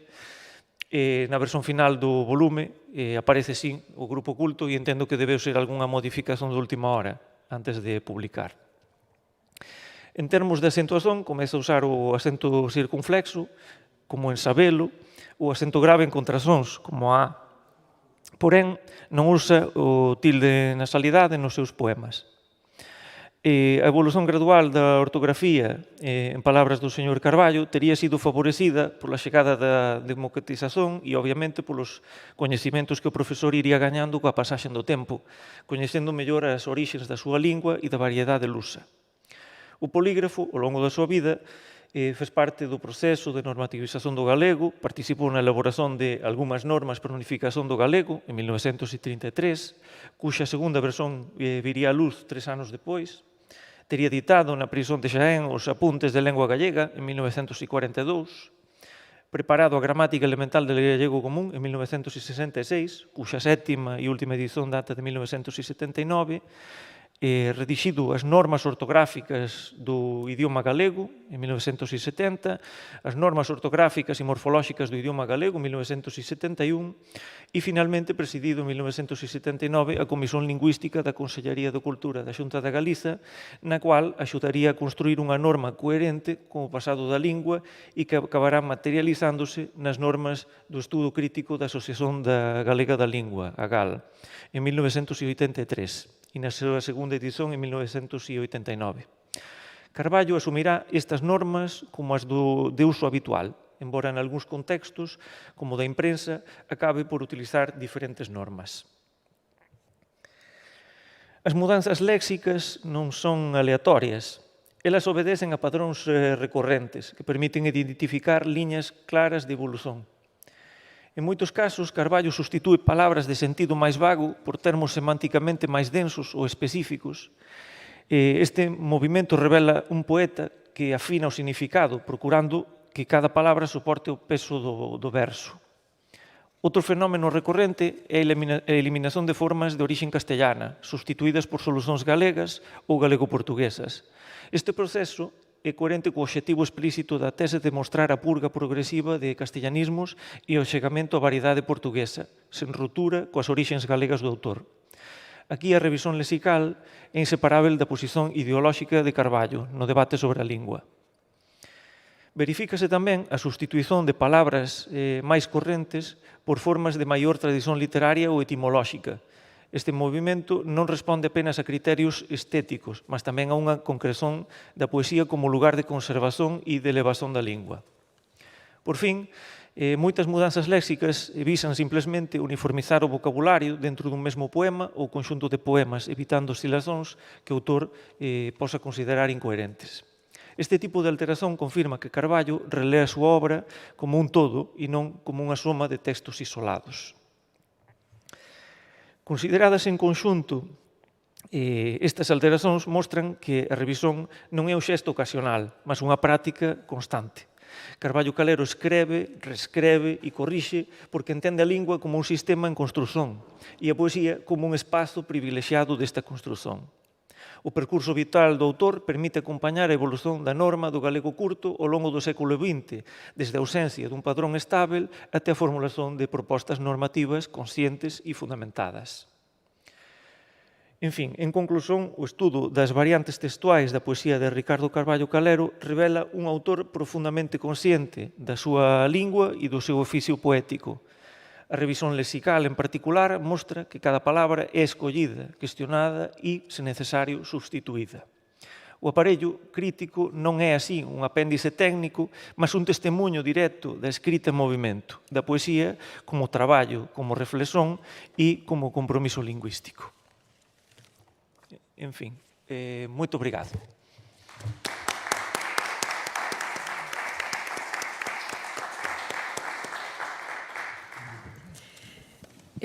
Somos nós que agradecemos, Paulo, a túa intervención e 19 minutos, e os 19 minutos, por tanto, cabía perfeitamente. Obrigada por nos apresentares poden, entre tanto, ir trocando de lugar, por nos apresentares non apenas o resultado da túa pesquisa, mas tamén ese percurso do encontro perfeito, diría eu, co pretérito imperfeito que te colocou aquí hoxe para esclarecernos do ponto de vista do léxico e do compromiso e da visón da lingua e da obra de Ricardo Carballo Calero, que dá nome á cátedra ao abrigo da cual nos encontramos aquí hoxe. E agora a vez de ouvirmos a Xoel Gómez, que vai focar aspectos relacionados con a imprensa ou a intervención a través da imprensa, referida polo Paulo como un espazo tamén en que Carballo Calero usou diferentes opcións léxicas ou diferentes normas en función daquilo que perseguía. Xoel Gómez doutor pola Universidade de Santiago de Compostela no ano 2009 con o traballo intitulado A traxectoria de Ernesto Guerra da Cal nos campos científico e literario, e pronunciou en outubro de 2024 o seu discurso de ingreso na Academia Galega de Lingua Portuguesa, tendo como título ou como asunto a produción xornalística de Carballo Calero, que en formato ensaio e sob o título A produción xornalística de Carballo Calero sobre política lingüística por un galego útil, rendível, económico e competitivo, resultou gañador do primeiro premio de investigación desta mesma cátedra. E é relacionado tanto con a súa formación como xornalista e o seu longo percurso dedicado á imprensa, particularmente en La Voz de Galicia, desde os inicios dos anos 80 até os inicios de 2020, que Xoel Gómez nos vai falar aquí sobre a estrategia de comunicación de Carballo Calero para a actualización do léxico da Galiza. A opinión xornalística como campo de lutas, espazo de diálogo e meio para a formación da comunidade. Xoel, tens a palabra. Obrigada. Moito obrigado. Boa tarde a todas e a todos.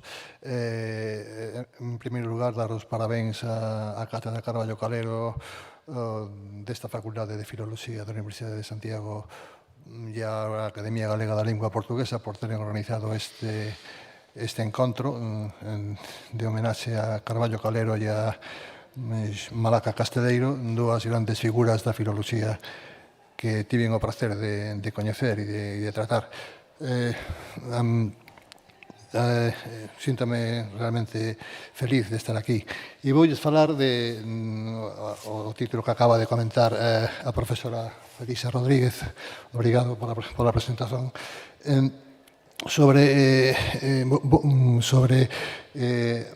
a estrategia que utilizou Carballo para reivindicar a actualización e a restauración do léxico da Galiza. Voume centrar, o escopo do meu traballo van ser os artigos que Carballo Calero publicou en La Voz de Galicia. Este é o medio, Carballo Calero publicou en máis de 80 publicacións durante a súa vida, e a La Voz de Galicia é o medio de comunicación en que máis traballos publicou. Até 236 traballos teño identificado, deles en máis de 100 ocupouse de asuntos de política lingüística, que foi o traballo que citou antes a profesora cando me presentaba, e dentro deses artigos unha maioría ocúpanse de asuntos lexicais. Eu lendo eses artigos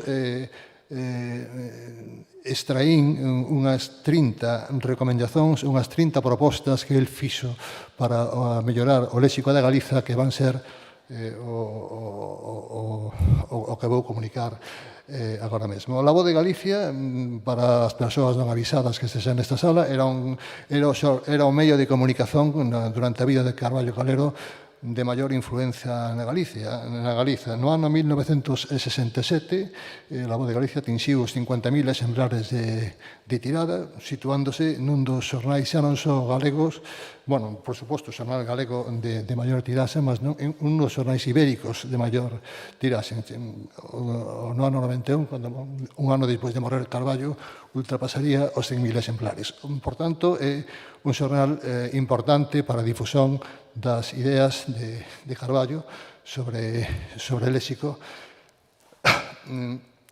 e sobre política lingüística.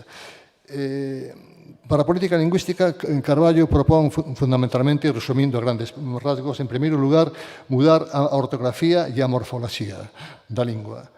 aposta polo denominado reintegracionismo, que coincide con restaurar a lingua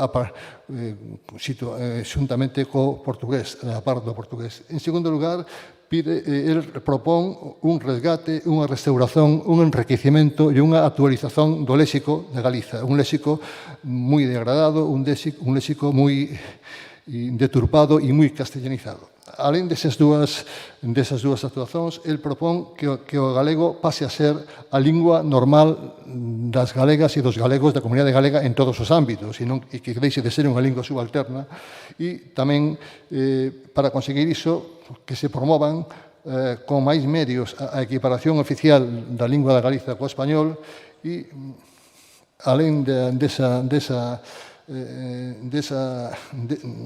todas esas propostas, el completas con traballos en que pon en diálogo a literatura autóctone escrita en galego coa literatura universal, reivindicando os escritores e as escritoras de Galiza. Bon, respecto ao léxico, digamos que para entender o tema do léxico hai que entender outra cuestión tamén, que Carballo Calero foi en 1965 o primeiro profesor de galego da Galiza. Nunca, até o 65, houbera un profesor de galego. Ese ano é o primeiro profesor de galego aquí nesta Universidade de Santiago, entón na Facultade de Filosofía. No ano até o ano 1965 había cursiños de galego máis ou menos formais que organizaba a Real Academia Galega e que organizaban asociacións culturais e entidades privadas, mas non había un estándar da lingua, por tanto, era unha cuestión moi pobre aquela. A partir do 65 van se incorporando máis profesores de galego. No ano 72 Carballo atinse a condición de catedrático, cando xa tiña el, no ano 72, 62 anos, estaba próximo ao aposentamento. Por tanto, e no ano 70, 2 anos antes de ser el catedrático, hai un dato moi importante que é que se aproba no Estado español a Lei Xeral de Educación. Esta Lei Xeral vai permitir a incorporación das chamadas linguas vernáculas ao ensino. E iso vai se producir a partir do ano 1975. Carballo comeza a falar de léxico en algunhas colaboracións sobre Rosalía, algunha recensión que fai de algún libro antes do ano 70, mas os primeiros traballos importantes son traballos que el publica no ano 72, cando xa o ano en que vai a ser catedrático, e onde, sobre todo, reivindica artigos como Vicencia do galego, o galego e o castelán, o galego e o portugués, perfil xeográfico do galego, o galego unha lingua. El reivindica o galego como unha lingua e non como un dialecto e, por tanto, pide respeito, porque naquela altura o galego era considerado un dialecto, mesmo un dialecto do español. Entón, el pide que non, insiste en que non é un dialecto do español, sino que é unha lingua coa mesma categoría, unha lingua irmá do español, mas non unha lingua subalterna. Entón, o primeiro artigo que publica de Fólego, onde se trata o tema do léxico, é o artigo que lles estou a mostrar, que se intitula Un ou dous Noriegas. É un artigo que podemos considerar a súa primeira recomendación para a restauración e a actualización da lingua do léxico da Galiza, que consistiría en ler literatura portuguesa. Entón, el pon o exemplo de Noriega Varela. Noriega Varela é un autor galego que comeza con unha produción moi enxebrista, mas alén de por causa da súa profesión como docente, é trasladado para Trasalba, en Ourense, e en Trasalba contacta con Otero Pedrallo e contacta coa xente do Grupo Nós, do grupo da Xeneración Nós. A través desta xente, destes autores, Noriega Varela ten oportunidade de ler a poesía de Antero de Quental, de Eusenio de Castro, de Guerra Xunqueiro, de Antonio Nobre, de Teixeira de Pascuais, de Olavo Bilac, e mesmo Cruzomiño di Carballo é hóspede do poeta de Amarante, de Teixeira de Pascuais. Por tanto, iso vai influir directamente na súa poesía. Noriega, di Carballo, descobre na poesía portuguesa como outra cara de lúa da poesía galega que el cultivara. o Noriega, que se asoma ao norte de Portugal, descubre un horizonte ao vez novo e familiar que lle abre os ollos á posibilidade dunha poesía galega que, mantendo a inspiración montesía, se eleve, a inspiración ensebrista inicial, se eleve pola lingua e o estilo para asobardar con moito as cheves da devesa aldeana. E aqueles escrúpulos de léxico brañego esváense e presenciamos unha transformación lingüística acorde cunha transformación estilística que se manifesta na xenerosa admisión de xiros e vocábulos de xinea culta e lusitánica neste segundo Noriega. Por tanto, di que Noriega tomou dos portugueses a afezón dos cultismos, antes moi raros na súa poesía. Algúns, como tremelucir, son característicos dos seus modelos, e deles proceden helenismos, e deles proceden outro tipo de elementos que marcan esta segunda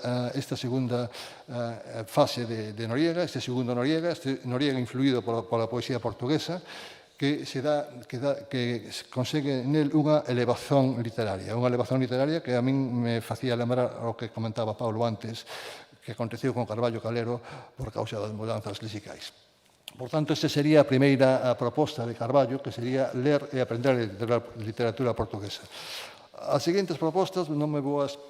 Este artigo ten especial interés porque é publicado en xullo de 1973. Bon, en maio dese ano publicara Manuel Rodríguez Lapa en Coloquio Letras o seu artigo sobre un artigo sobre onde propuña que na Galiza se utilizase o portugués como que se era servido como unha ensalva de plata. A recuperación literaria do galego, se titulaba ese artigo. Para min que este artigo de Carballo Calero sobre Noriega é unha resposta a favor daquel traballo de Rodríguez Lapa. Carballo non cita a Lapa porque Carballo coñecía ben como era a situación da Galiza. Carballo era consciente de que persoas como Ramón Piñeiro, como Otero Pedrallo, como Álvaro Cunqueiro e outros, como así farían, iban a rebelarse en contra desta teoría de Lapa e, por tanto, el non se pon a favor de Lapa de unha maneira directa, citando, mas a mí pareceme que este artigo sobre Noriega que ven a darlle a razón a Lapa e que ven a dicer que ele estaba nesa liña. Que outras propostas fai Carballo sobre galego? No ano 76, el publica, no ano 75, comentei antes que o galego, que a lingua da Galiza comeza a ensinarse de maneira optativa no ensino non obrigatorio, desde os 65, 10 anos antes ensinábase na universidade, e no ano 76 Carballo publica un artigo intitulado Galego desenfreado, onde el convida a segunda proposta para mellorar o léxico que consistiría en aprender galego para evitar castelanismos e hiperensebrismos. Mais adiante, el tamén propón evitar dialectalismos, vulgarismos, arcaísmos e barbarismos. Entón, isto se conseguiría a través do aprendizado do galego. A terceira proposta sería a primeira que el fai sería promover apoio de persoas reintegracionistas. No ano 77, Carballo integra o xuri do premio Fernández da Torre, que era un premio de xornalismo que convocaba a La Voz de Galicia, o xornal onde escribían estes artigos, e ese premio é atribuído a Martiños Montero Santalla por un artigo sobre reintegracionismo, é un artigo que convida ao leitor para ler publicacións en portugués e utilizar un diccionario portugués cando escriba en galego. Por tanto, para mellorar o léxico, pois, el apoia aos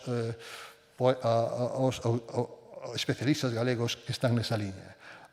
Unha cuarta proposta sería mellorar o uso do galego por parte dos escritores. El critica a pobreza de léxico de algúns autores, como, por exemplo, un Antón Paz Míguez, un autor que el descobre e que ele intenta pesquisar, que publicara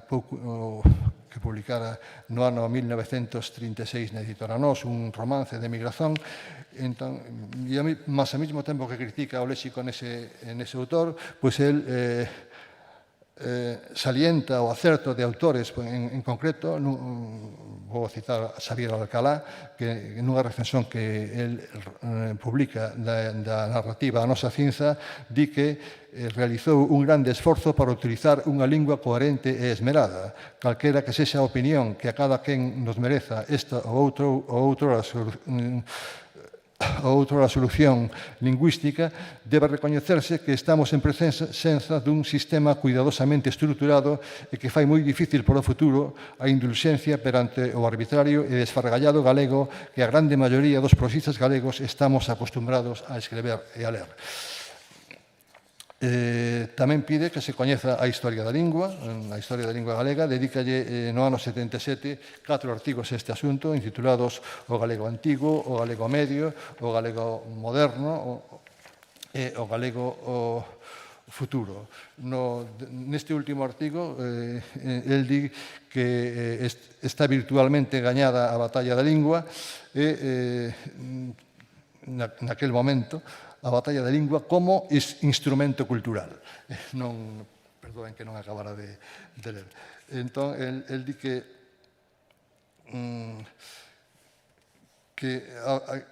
naquel momento que se estaban ultrapasados moitos obstáculos tradicionais para a lingua da Galiza, que nos esforcemos en tender pontes que devolvan ao pobo luído o tesouro que el conservou e que xa estaba a punto de perder.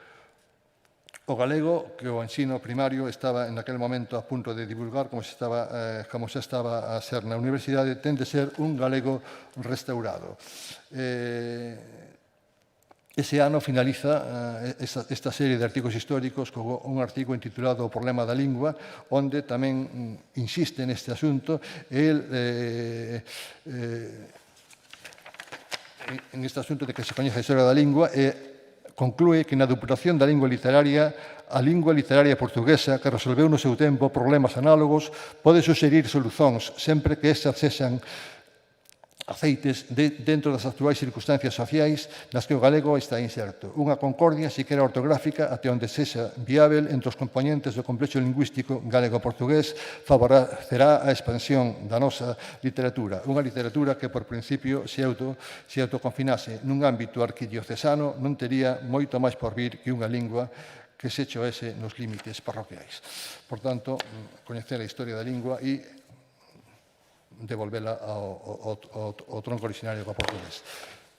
No 1980, el salienta que un artigo concurso de lingua publicado por la Voz de Galicia, o Galego Hoxe, que fora un grande suceso, perto de 100.000 exemplares vendidos, que mudase a ortografía e que se adaptase ás normas ortográficas do galego que se tiñan aprobado aquel ano por unha comisión de lingüística que el presidiu, que tiña como secretaria a profesora Xosé Luis Rodríguez, aquí presente, normas das que falou antes tamén o caro Paulo Fernández Mirás. Outra proposta que el fai é enmendar erros no uso do galego. Entón, por exemplo, el insúrsese contra as que denomina cacografías apostróficas, que pide que se supriman. Entón, el chama isto galego irlandés, así como no irlandés escriben o nil, con un apóstrofo, pois en galego, el no ano 77, que é cando publica este artigo, observa establecementos, sobre todo do ámbito da hotelería e da restauración, que eran a serra, a apóstrofo serra, os apóstrofo muiños e así por diante. Entón, el di que isto que é unha demostración da ignorancia dos galegos e, por tanto, respecto do seu idioma, esas deformacións ortográficas, e, por tanto, el propón que a Academia Galega interveña pedindo que se abandonen esas prácticas e que se organicen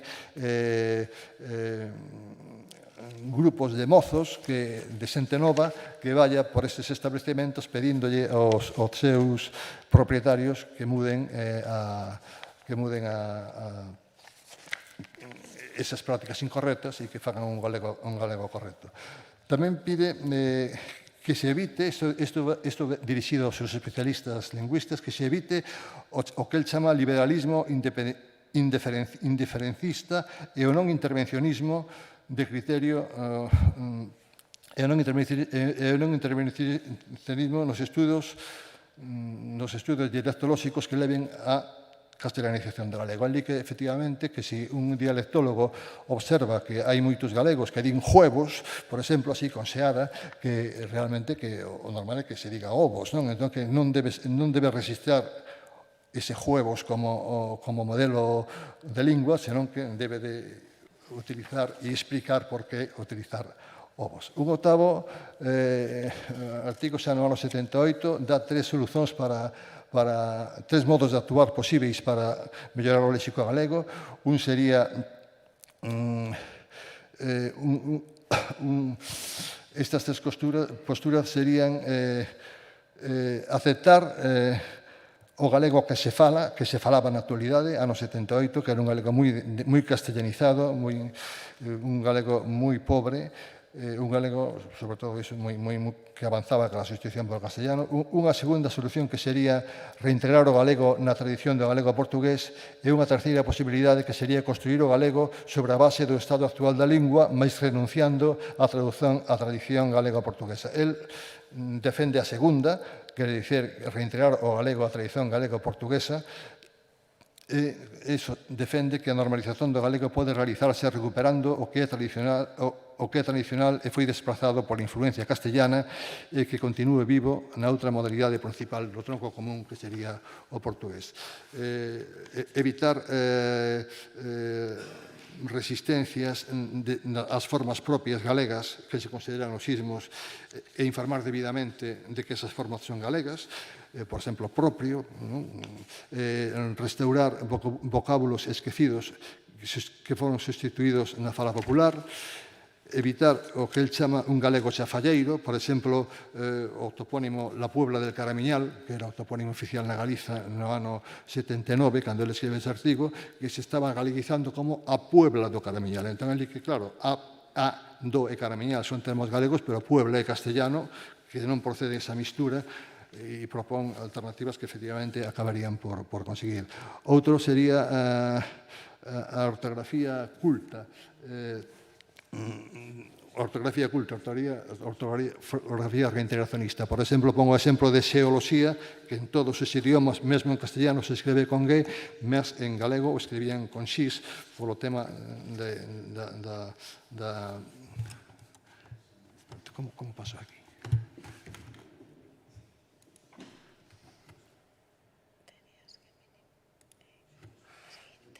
Sí.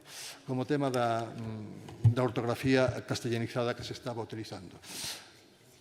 5 minutos. Bon, e vou comentar algunhas PDFs que teño aquí, e en total son como unha trintena de recomendacións e de propostas que poderán despois ler nas actas se lles interesa este asunto. Outro asunto sería resgatar formas propias do galego e que estaban esquecidas. Entón, el pon o exemplo, pon como exemplo un estudo de Ferro Couselo realizado sobre o léxico de Ourense do século XV. Entón, di que naquel momento, no ano 79, cando publica este artigo, que había na Galiza xente que cuestionaba que liberdade fose unha forma galega, pensaban que liberdade era un luxismo. Entón, el di que consulte o léxico de Ferro Couselo e observará como liberdade estaba vivo no galego de Ourense, así como pixutaría, carnicería, panadería, zapatería, ferrería e alcaldaría e outros. Entón, el propón que se restaure o sufixo aría e non ería, non? Porque, por exemplo, para os departamentos do goberno galego estábase a dicer consellería, aínda hoxe se di consellería, el di que consellaría, e mesmo se dicía, para dous departamentos dicían conselleiría, o cual era aínda unha situación que el consideraba máis degradante. No ano 79 publica un artículo moi impactante titulado Química en galego, onde reivindica por o léxico científico o usar manuais portugueses. Mas, sobre o léxico científico falaba o profesor Garrido pola mañá e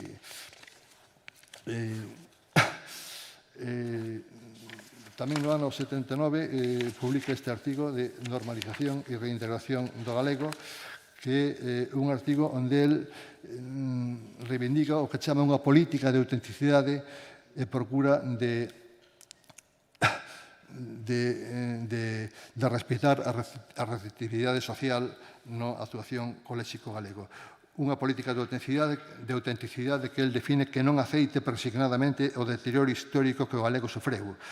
Propugnamos para resolver problemas da lingua culta que o castelán invade a cooperación co portugués que avanzou desde as comuns orixes e que pode asegurarnos das nosas vacilacións porque o seu desenrolo foi normal e como lingua escrita que sempre foi atinxiu un grau de codificación que nós non atinximos.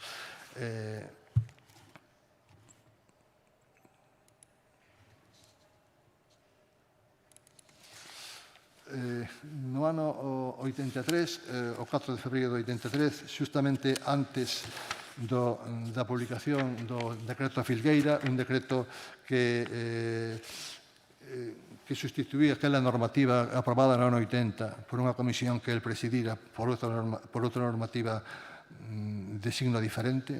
Carballo propuña no ano 80 unha normativa no camiño do galego portugués e no ano 83 sustituíuse por outra normativa con orientación do galego castellano. Entón, no ano 83, el publica este artigo, Unha historia clínica, onde di que a historia do galego desde o século XV é unha historia clínica, é unha historia dunha lingua enferma e mutilada. Entón, pide que se regularice esa lingua para ultrapasar esa historia clínica. E conclúe que manter o galego na situación de lingua subordinada ao castellano na expresión do que non é a arcaica cultura agrícola é impedir ao doente a posibilidade de cura pola aberrante amor á enfermedade, que non é un sentimento hixiénico ou desexar confesar secretamente a consumación dunha realidade cultural na que non se alimenta esperanza e non se profesa cariño. A partir do ano 83, ele insistirá nestas propostas, incluirá algunhas novas. Unha delas é, por exemplo,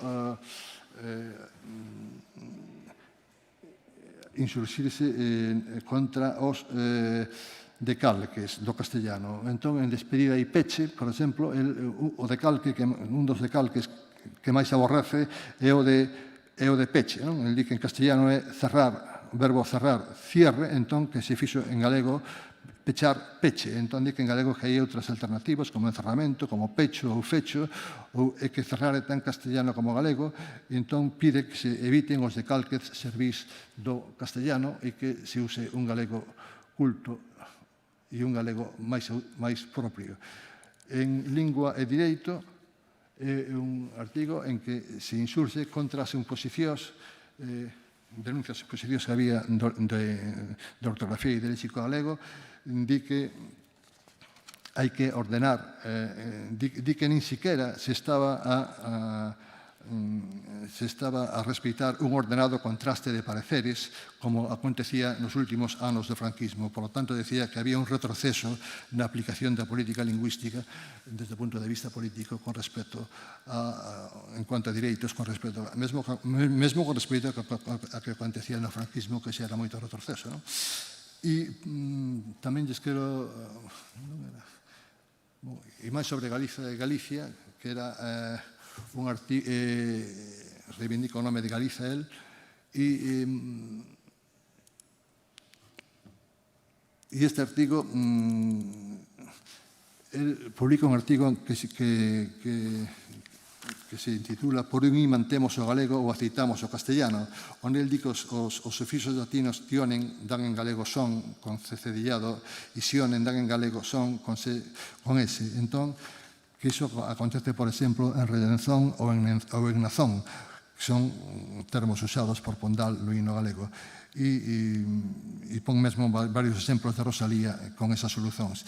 E logo, este é unha recensión dun artigo de Xoan Carlos Raba de Castiñeira sobre os termos utilizados por escritores do Resurximento que eran prohibidos na actualidade. O mesmo acontecía con termos utilizados por Xoan Manuel Pintos, a quen lle dedico outro artigo, en A Gaita Gallega, un libro do ano 1853, que sería o primeiro libro na lingua galega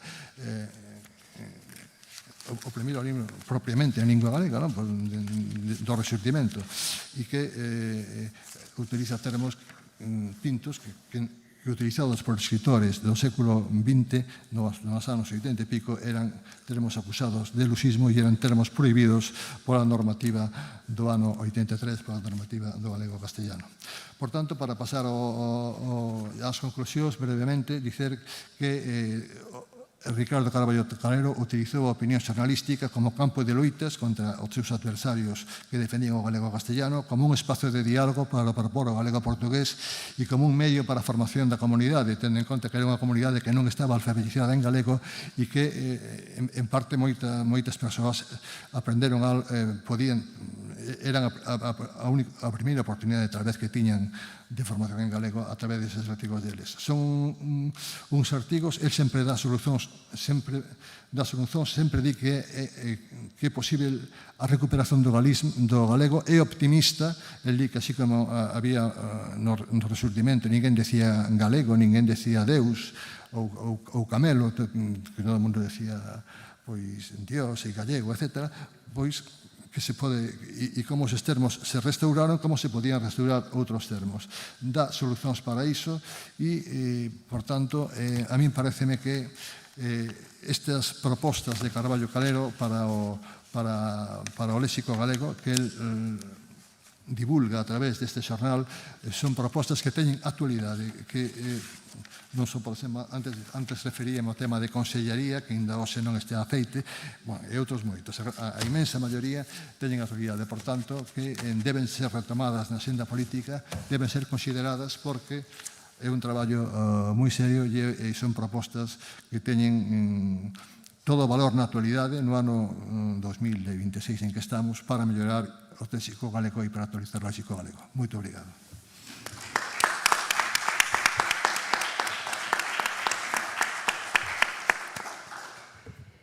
Obrigada, Joel.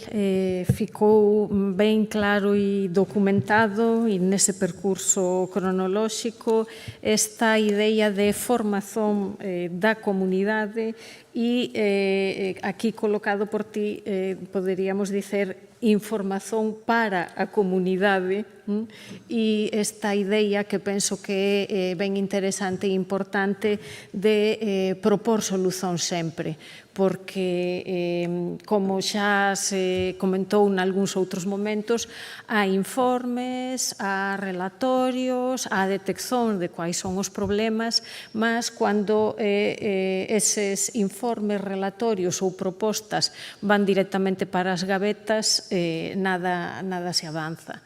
Agradecemos moito a intervención de ambos e penso que podemos ter, mesmo que sexan curtos, algúns minutiños por si algunha intervención a partir do público, algunha pregunta, algunha cuestión que queira ser esclarecida ou apontada.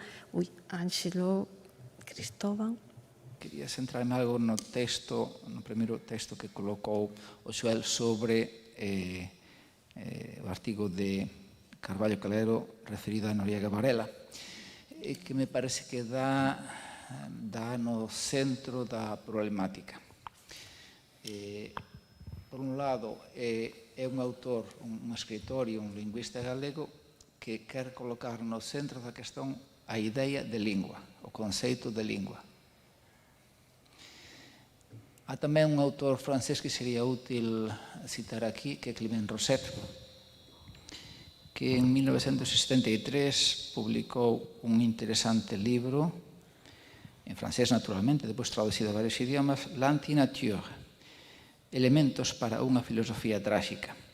Nese libro figura un capítulo referido ao naturalismo, a idea de naturalismo reaccionario, segundo o cual a natureza de certas cousas, neste caso a lingua galega, serían obxecto da natureza, como son as árbores, como son os monumentos, deben ser respeitados tal como están integralmente e cualquier mudanza significa unha alteración da súa esencia. Entón, é a idea de lingua como obxecto a estudar, digamos de alguna forma taxonómica, taxidermista. Xa temos visto algún autor recentemente que se dedicaba a reiterar este tipo de ideas. Entón, creo que o primeiro enfoque que se pode presentar en relación a estes temas é qual é a idea de lingua que os autores están trazendo con estas propostas. No caso de Carballo Calero, a idea de lingua que é continuidade das linguas nacionais, unha idea de lingua con toda a dignidade. Por tanto, pareceme un texto moito pertinente. E depois tamén alude, lógicamente, ese texto de Carballo Calero faz referencia, evidentemente, ao papel da notabilidade. Uns notáveis e unhas persoas que están nun lugar de destaque, que nunha altura determinada, cumpren o seu papel de forma homologable ao resto dos notáveis da Europa, ou apresentan un sucedáneo de lingua e un sucedáneo de lideranza e un sucedáneo de notabilidade que dá o resultado que estamos a ver. Aqueles notáveis que decidiran nunha altura que o galego non podía ser máis do que iso que eles querían, por certo, nestas alturas ainda non asumen a súa responsabilidade, porque polos vistos parece que primeiro facían a norma esta dita oficial en nome do povo, o povo abandona a lingua e eles non asumen cualquier responsabilidade. Nese sentido, quero dizer que o Carballo Calero é justamente un exemplo de notável como debían ser o resto dos notáveis galegos. Non sei se o Xoel coincide con iso. Sí, por exemplo, eso que comenta de obxecto da natureza, a respecto da lingua galega, tamén fala dun galego natural, o sea, que é moi reiterativo nestes artigos que publica La Voz de Galicia, mesmo ten algún artigo intitulado así, o galego natural, non? Sí, efectivamente, con efeito, o Carballo coñecía moi ben, Carballo estaba nunha situación central, era o catedrático de galego no ano 73, el coñecía moi ben, sobre todo todo o medio literario, o medio literario e o medio político. Ele estaba moi ben informado e coñecía moi ben as posicións e as opinións de cada quen. El sabía perfectamente que Piñeiro se iba a insurgir contra o artigo da recuperación literaria do galego de Rodríguez Lapa, como se foi, non? Parte tamén porque Rodríguez Lapa era unha contestación a Piñeiro, un artigo anterior de Piñeiro, e tamén que ultros de Galiza, notáveis de Galiza como Cunqueiro ou como Otero Pedrallo iban estar da parte de Piñeiro e non iban estar da parte de Lapa, a pesar de que tanto Carballo como Cunqueiro como Piñeiro anteriormente se tiñan manifestado a favor da aproximación co portugués, non? Eran outros tempos, non? No ano 73, pois, pasou o que pasou, non? Foi o que vimos, non? Entón, con efeito, entón, por eso el escribe este artigo tan sen citar a Lapa, porque non quere incomodarse, porque ao final el tiña que convivir con Piñeiro, tiña que convivir con Cunqueiro, tiña que conviver con Otero e tamén tiña que conviver con Lapa, porque era íntimo amigo de Lapa. Lapa no ano 79 publica unha serie de artigos en La Voz de Galicia onde apoia claramente a Carballo Calero tamén, dicendo que Carballo era a persoa máis preparada e a persoa que tiña que liderar o proceso da normativización e da normalización do galego. Infelizmente, só pudo liderar até o ano 83. Si é que de 80 a 83 se pode considerar que o liderase, porque a pesar de que a súa normativa, a pesar de que a proposta de normativa que el defendeu e que foi aprobada, teóricamente era, digamos que era oficial de alguma maneira, por utilizar este termo, embora sea o mellor non sexa moi pertinente, o certo é que tiña moitísimas resistencias, moitas, desde o primeiro momento, xa, desde o primeiro momento, o Congreso de Treveris, etcétera, bueno, en fin, non vamos ahora... Obrigada. Vamos, entón, dar por encerrada esta mesa porque daqui a pouco teremos o encerramento axendado para as 19 horas, o encerramento con a entrega dos premios e unhas leituras poéticas que aínda precisan de un pouco de ser preparadas. vémonos entón daqui a pouco. Obrigada pola vosa presenza e participación.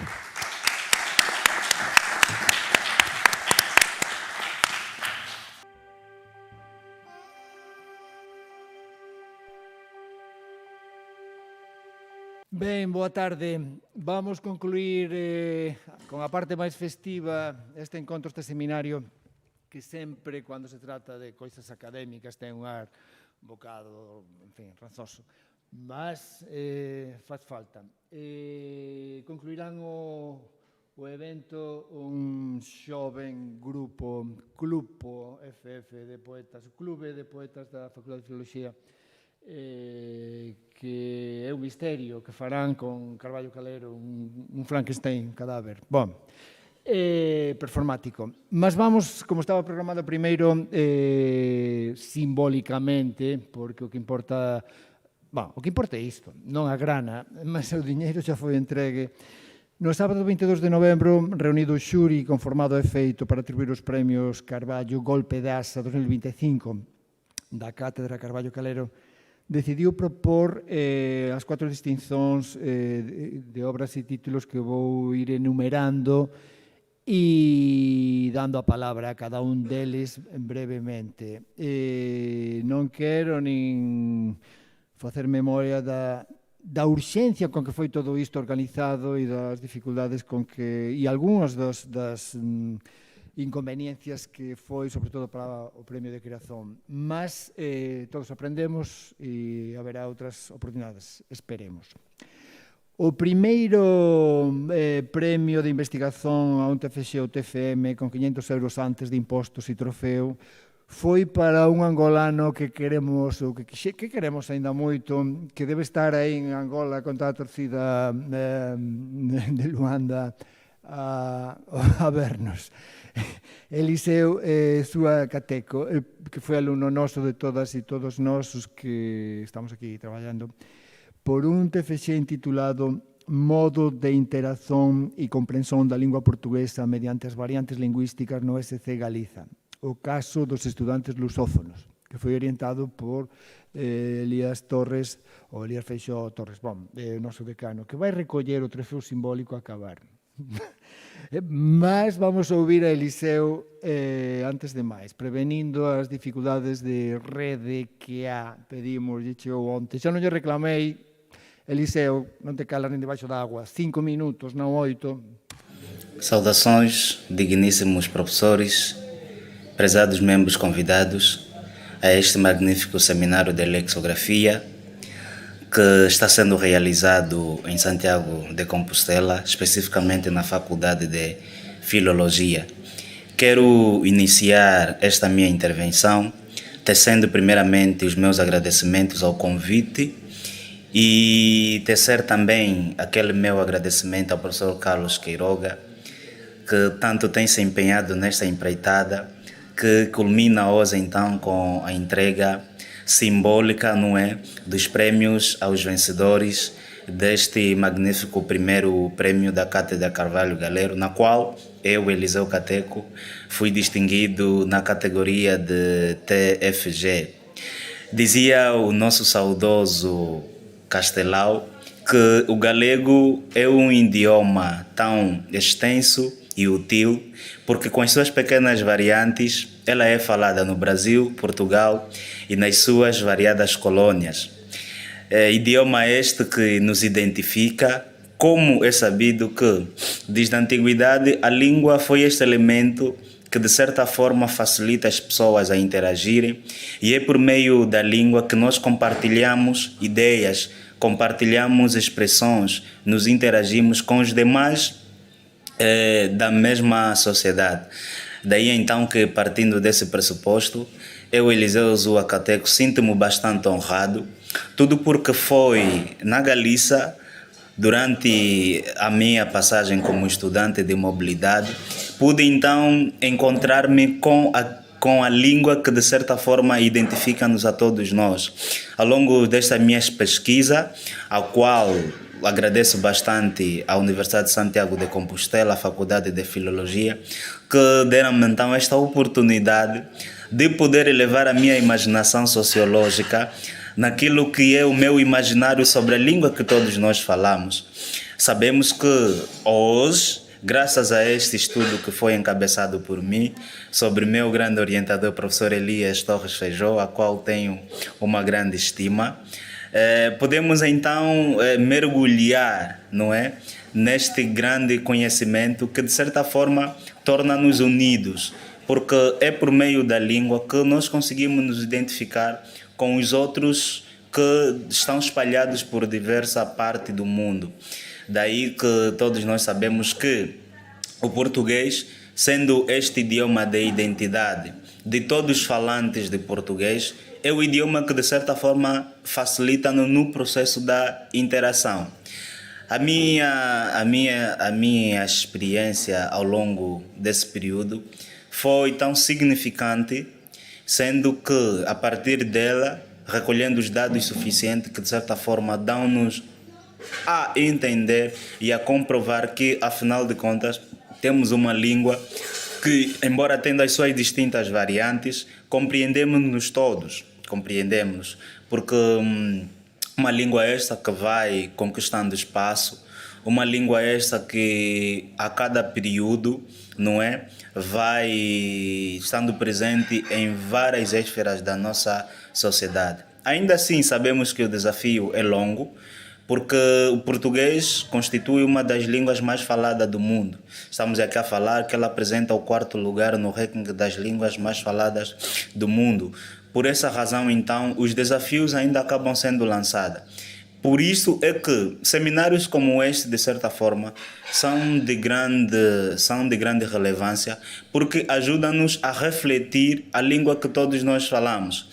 Ademais, visto que hoje falamos muito da questão da nova ordem ortográfica, falamos de elementos que de certa forma permitem-nos a poder debater sobre qual das variantes é a melhor, que acreditamos que hoje por hoje, face a esses grandes desafios a que as línguas estão sujeitas, a nossa abordagem não deve simplesmente estar cingida nessa questão de que qual é o português mais falado. Porque, afinal de contas, quando uma língua é presente em vários espaços sociais, ajuda na sua difusão.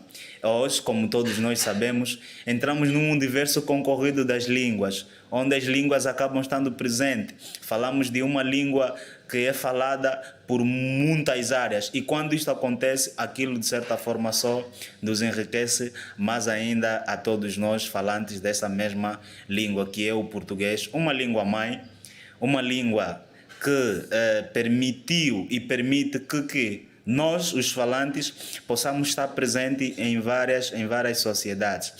Quero aqui lembrar, de princípio, quando a professora Felícia esteve aqui em Angola, a princípio, quando ouvimos que está aqui uma professora de Espanha, Galícia, tivemos a impressão de que simplesmente poderia falar o espanhol. A nossa surpresa foi que quando a professora esteve apresentando um seminário aqui, ela falava simplesmente o galego, e enquanto a professora falava, nós os estudantes perguntávamos: a professora está a falar praticamente português? Daí então que nós começamos a entender que, afinal de contas, o galego não é o espanhol. O galego é o português falado na sua origem nata. E aqui foi a partir desses traços, não é? Enquanto ainda estive aqui em Angola, que comecei então a ter necessariamente esta necessidade de poder estudar, não é, no âmbito acadêmico, a língua que nos identifica a todos nós. Daí então que ao longo desse período da minha mobilidade consegui, graças a esse estudo, não é, ter então a comprovação real de que falamos todos nós a língua e que, embora tendo essas suas diversas variantes, ela é compreendida entre os falantes, embora pertencendo a diversas áreas. E aqui quero mais uma vez agradecer a família da Faculdade de Filologia, por conseguinte tenho-nas como a minha segunda família, tenho a faculdade como a minha segunda casa, não é? E dizer que eu me sinto bastante honrado Os desafios ainda são longos, mas desde já, tendo esta distinção, acaba de certa forma dar-me essa responsabilidade de continuar ainda, não é, estudando essa questão da língua, porque afinal somos todos nós lusófonos, somos todos nós pertencentes a uma única língua mãe, somos todos pertencentes a uma língua que identifica-nos por todos nós. E agradecer a todos aqueles que ajudaram nesse processo todo, agradecer à professora Felícia, agradecer ao professor Carlos Queiroga, que durante um longo período estivemos na sala de aula, ao professor Elias Feijó, meu grande mentor, meu grande orientador, aos demais da faculdade, não é? Que durante esse período estiveram aí comigo, dando aquela garra, dando aquela força. E eu, desta parte aqui em Angola, continuando lutando, não é? Para que realmente, a nível de Angola e por outros meios aonde eu vou frequentando, eu consiga também, de certa forma, expandir aquele saber, expandir a ideia de que necessariamente lá na Galícia, afinal de contas, sendo o local de origem da língua que todos nós falamos, há espaço para todos nós. Os meus sinceros agradecimentos e obrigado por esta oportunidade que me é concedida, não é, de poder mais uma vez partilhar um pouco deste saber, partilhar este meu sentimento de satisfação e de dever cumprido com todos aí. Um forte abraço e até um breve encontro.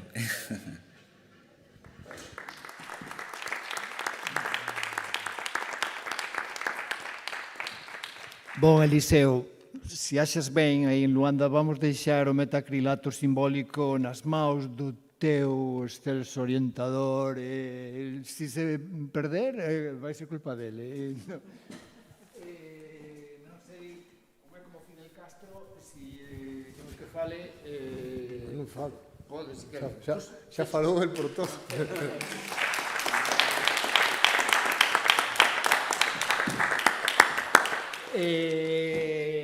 Bom, o seguinte premio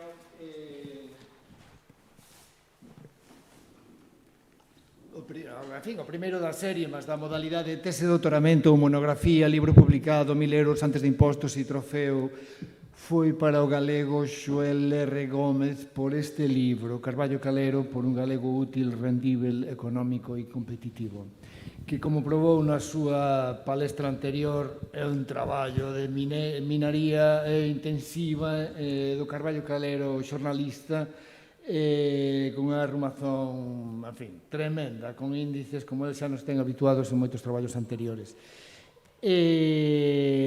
Entregolle o Óscar e le di unhas palabras.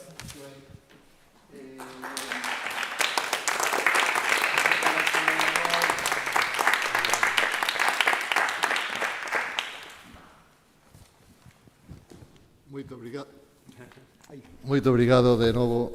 Síntome honradísimo recebendo este Óscar con efeito.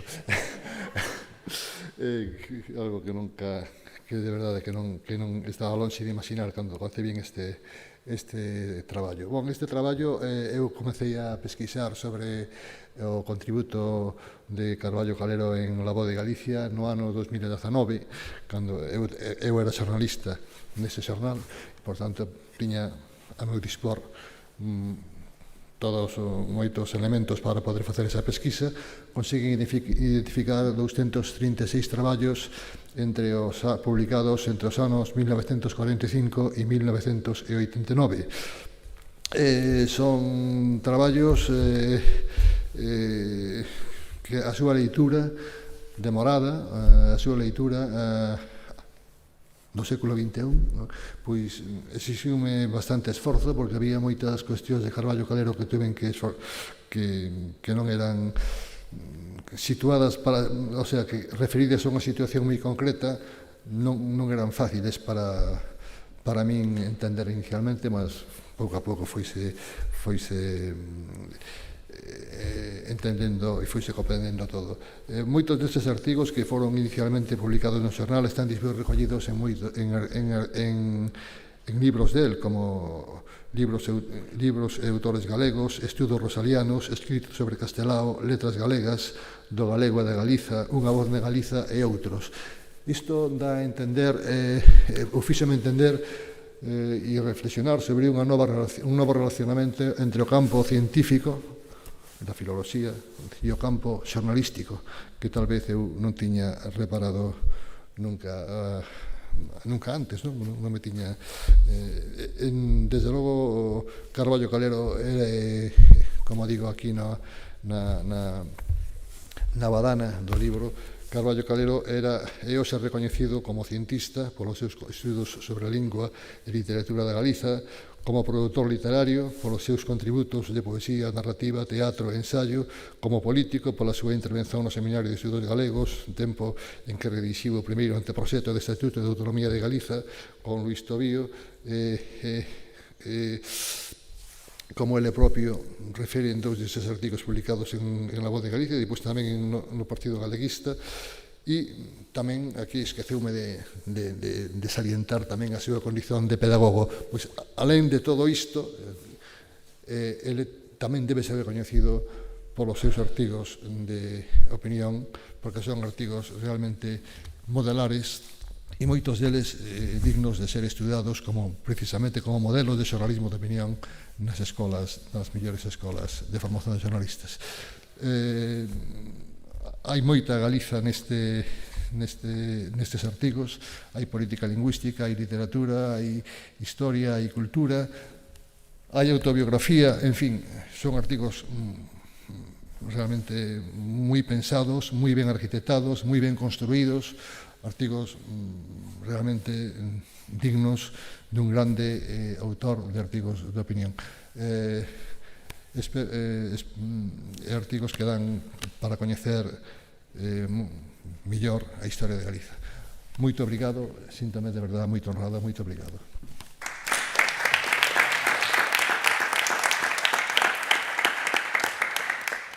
Bom, en terceiro lugar, o premio de creación literaria a un libro inédito que, en fin, ten algunhas dificultades aínda de saída polas características da obra, que agora falaremos en breve, que é, en fin, impresionante até polo tamaño. 1.500 euros en concepto de dereitos de autor da primeira edición en publicación comercial en papel, que terá que ser apoiada porque é un bocado, e estaba prometido pola Través Editora, mas vai ser máis de 500 páxinas. É un romance que demorou 10 anos en ser escrito, foi contido a Ángelo Brea por ensinamentos de Rautep, e ao non termos perfil de xénero no sentido aristotélico, visto que as procuras de apoio con a Cámara de Ferrol acabaron por beneficiosamente relanzar o premio que eles há 9 anos tiñan parado, pois consideramos que ficaban outros xéneros e como tamén se desconfiaba que nesta primeira convocatoria superapresada non houvese moito material, sería moito máis fácil publicar un librito de poemas que había os bons dos concursantes 10 ou 12 inéditos, mas realmente é un monumento que despois cando ele explicou, en fin, as dificultades e o traballo que está por trás, que é pior con a tese de doutoramento. Entón, Ángelo Brea, vamos lo que ten un percurso dilatado da ficción científica e de outros xéneros. Toma o metacrilato.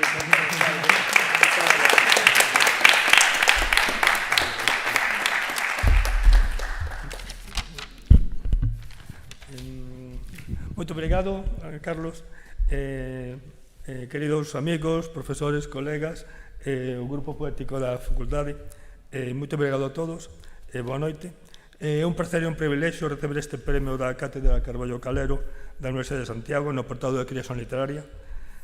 O texto que presentamos o premio titúlase Ensinamentos de Rautep. Trátase dun romance situado na época dos que coñecen máis ou menos a historia egipcia entre a terceira e a cuarta dinastía, en concreto nos anos finais do faraó Snéferu. O protagonista chamase Rahotep, o príncipe Rahotep, que xunto ao seu irmán Nefermat e o outro irmán que era Ranefer, foron constructores da pirámide de Meidum, onde os tres teñen as súas moradas de eternidade, as súas tumbas. Os que coñecen un bocadiño a época egipcia, a estatua de Rahotep e da súa muller Nofret é unha obra cúmulo da estatuaria egipcia. Por sorte, nas paredes da estatua aparecen todos os títulos do príncipe Rahotep, o que nos serviu para novelar a súa biografía. Tivemos tamén moito cuidado en ser coherentes con todos eses dados biográficos que aparecen. Ao longo de máis de 10 anos, estivemos investigando sobre todo o publicado para esta época concreta faraónica en calquera lingua de cultura. E tamén nos apoiamos nos dados biográficos que aparecen nas paredes da súa propia mastaba. Espero que este romance, que é bastante extenso, abrexento unhas 500-600 páxinas, posa aparecer ao longo deste ano. E finalmente quero exprimir a miña admiración e apreso ao profesor Carlos Quiroga polo traballo que está a facer na cátedra Carballo Calero.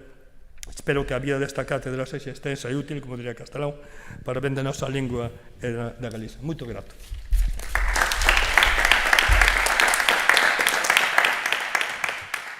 Bon, finalmente, no apartado dos premios, a mención honrosa a entidades, empresas ou personalidades, en fin, que ten apenas, non ten diñeiro, un diploma de honra ou trofeo.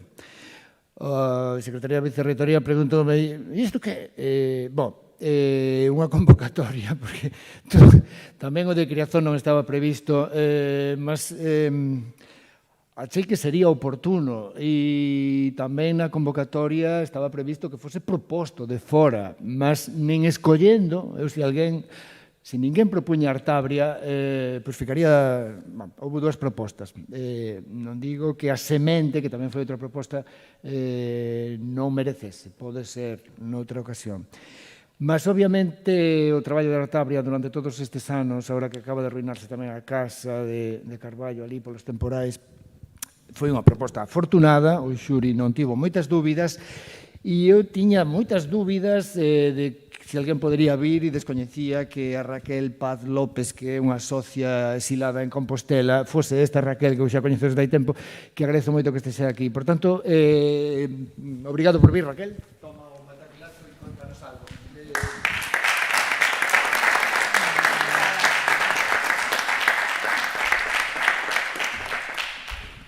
Pois, en nome da Asociación Cultural Artabria, queremos agradecer esta mención honrosa dos premios Carballo Golpe d'Asa. Recebémola con gratidón, mas tamén con consciencia do que significa un recoñecimento a un traballo feito moitas veces á marxe de institucións, desde o voluntarismo, desde a militancia cultural e da convicción de que a lingua galega merece futuro. Ricardo Carballo Calero ensinounos que non há neutralidade cando se fala de lingua. Ensinounos que defender o galego pasa por situalo no seu espazo natural, o da lusofonía. Ensinounos tamén que pensar a Galiza é pensar en chave nacional, de dignidade, de soberanía cultural e de responsabilidade histórica. Por iso, agradecemos ao xuri que valorase a nosa contribución á divulgación do seu pensamento, á promoción das relacións da Galiza co mundo lusófono e o noso percurso na defensa da lingua desde a perspectiva converxente que Carballo Calero nos deixou como heranza. Este premio non é apenas un xesto simbólico, é tamén un impulso para continuar traballando contra a invisibilización, contra a minorización e contra todas as formas de renuncia lingüística. Pertence a todas as persoas que resisten cada día usando o galego, criando cultura, tecendo redes e abrindo camiños. Pola nosa parte, seguiremos con firmeza construindo unha Galiza consciente da súa identidade ligada ao seu espazo internacional, natural, mantendo vivo o legado do noso ilustre veciño. Moito obrigadas.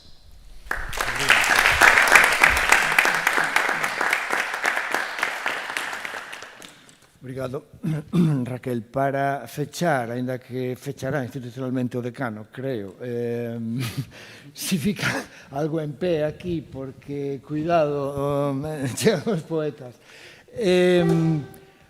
O Club OFF da Facultade de Filoloxía, Leopoldo Iñarrea, María Badía, Samuel Fentanes, Alexandre Corbillón, Lucía do Pico e Martín Rey, Álvarez, que fará voz en off, van despedazar para recompor un Carballo Calero en Frankenstein. Non está ensaiado entre aquí, mas eles imagino que teñen algo preparado. Será o final e... nada, calámonos. Se queredes baixamos tamén ou ficamos aquí ou... O que nos digades, que deixamos? Que se deixamos? Podemos fijar. Hai xe confiado. Eles queren estar cómodos. Queríades un micro. Xa o teño. Ábrese o pano. Acto 1. Tal vez non fom ninguén, tan só unha estrada, un espello dubidoso que me tortura sempre, uns grolos de cervexa Speziabfühlen, un amor de peitos avalantes, un cristal protexido, un rostro que non é meu, un anxo de néboa, os Alpes nevados, un espazo ausente, unha púdica rosa, uns anacos esparxidos co teu rostro misturado. Tal vez non fom ninguén, tan só unha estrada dunha arpa eternamente renovada. Acto 2. Antes de sobrevoar estoutros de cúmulos, o ceo desfai o seu peiteado murcho e a súa cabeleira de fíos paralelos. Cos seus dedos de brétema pulsa o piano da vila. E eu, ao ficar só, xa posto o sol, espérote nesta rúa florecida de paraugas. Acto 3. A rosa gris e murcha da saudade telegráfianos mensaxes de solidaridade. A rosa gris e murcha da saudade deseñará a túa traza e ficarei sangrando e desvaecendo por ti na espera. A rosa gris e murcha da saudade que sempre me visita, amiga fiel que me tortura sempre, non queres domeala. A rosa gris e murcha da saudade, cando se pon o sol e fico só, ao ollala o meu rosto vexo, esquecido en relanzos de silencio. Acto 4.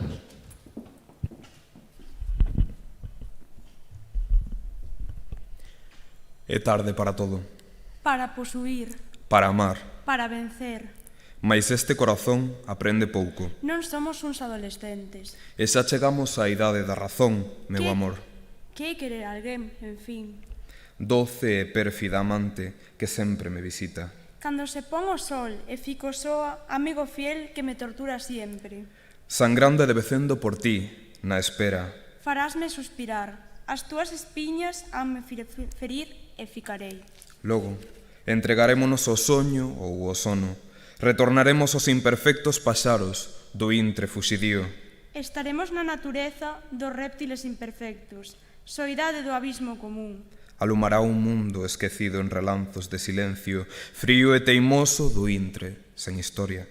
E cando as trébolas das rúas enlousadas e os hostidos dos paseos pulsen o piano da vila e mans da choiva, estaremos ao punto de tomar terra, sentados no solpor, abalando os pés sobre o valeiro. Ti, e máis eu, se me coseu o corpo con 13 puñaladas e que estaba esgasado o seu corazón.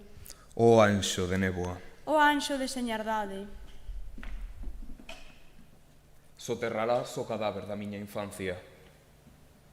Soterrarás o cadáver da miña infancia. Soterrarás o cadáver da miña infancia. Soterrarás o cadáver da miña infancia.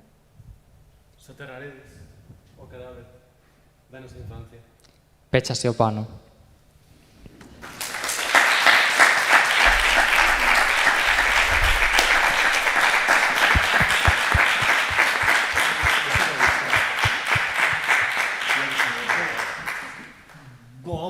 moito obrigado. Tamén non sabía se acababa aquí ou non. Convido o señor decano a fechar clausurar este pántano.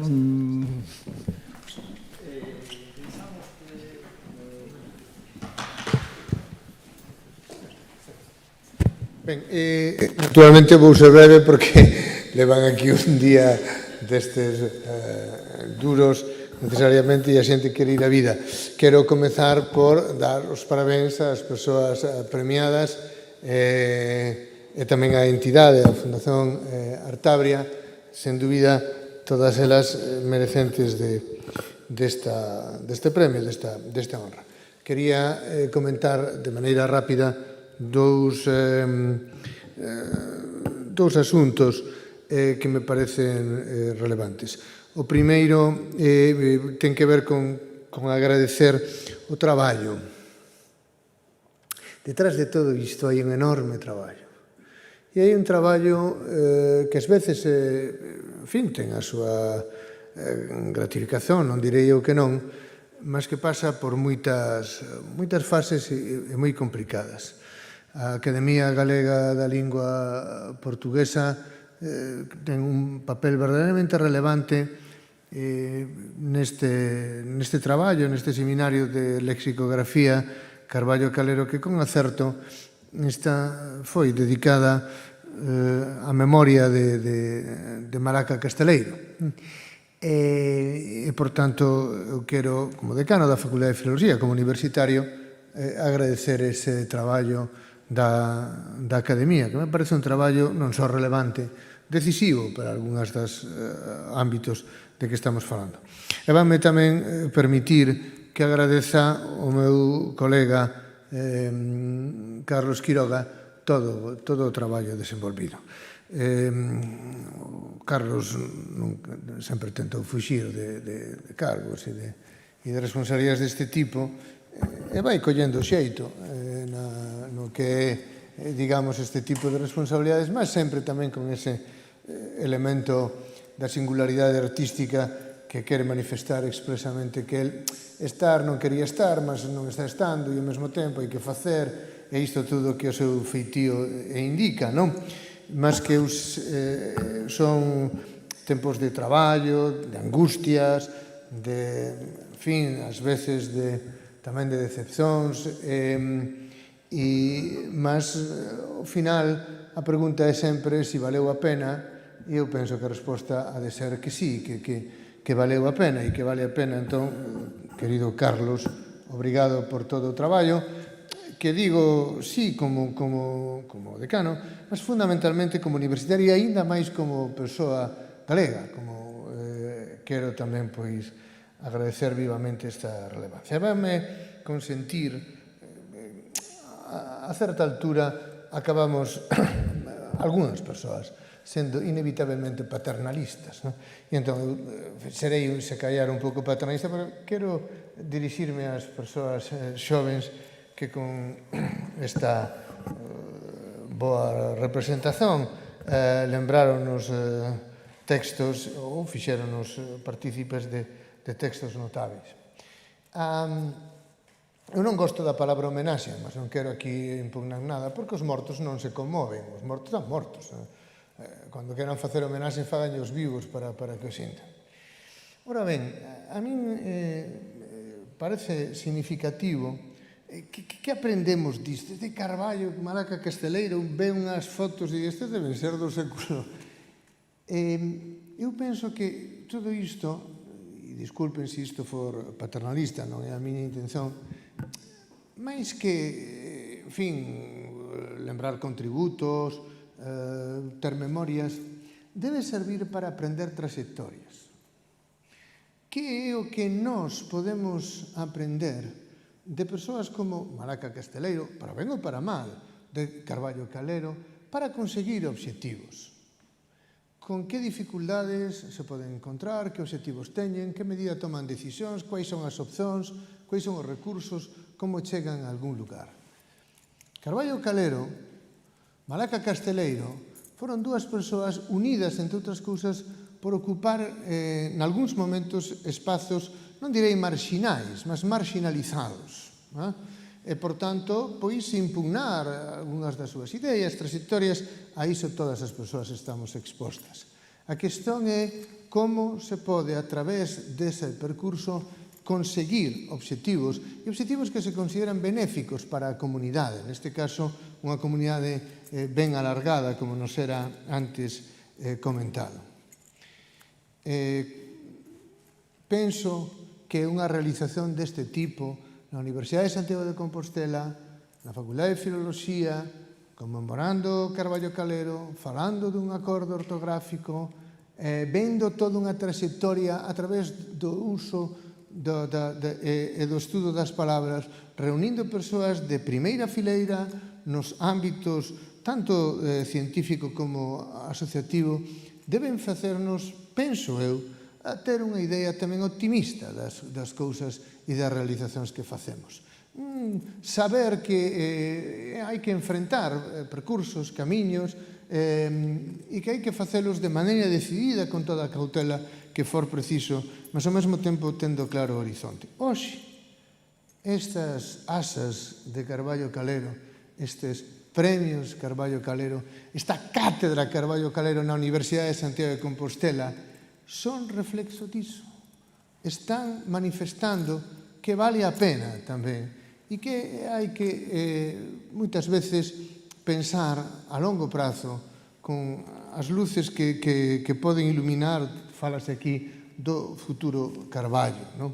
Por tanto, iso non é feito por puras ideas, é feito pola convicción de persoas, de ideas, de comunidades como as que antes tiña a oportunidade de destacar, que avanzan, que abran camiños e que contribúen para o benestar dunha sociedade, que é disto que se trata, e para nós esta conmemoración, esta tamén celebración da lingua e de persoas que traballaron de maneira decisiva por ela, é un elo fundamental no noso percurso. Xa está, non teño máis que dizer. Obrigado a todas e encerramos entón así a nosa sesión.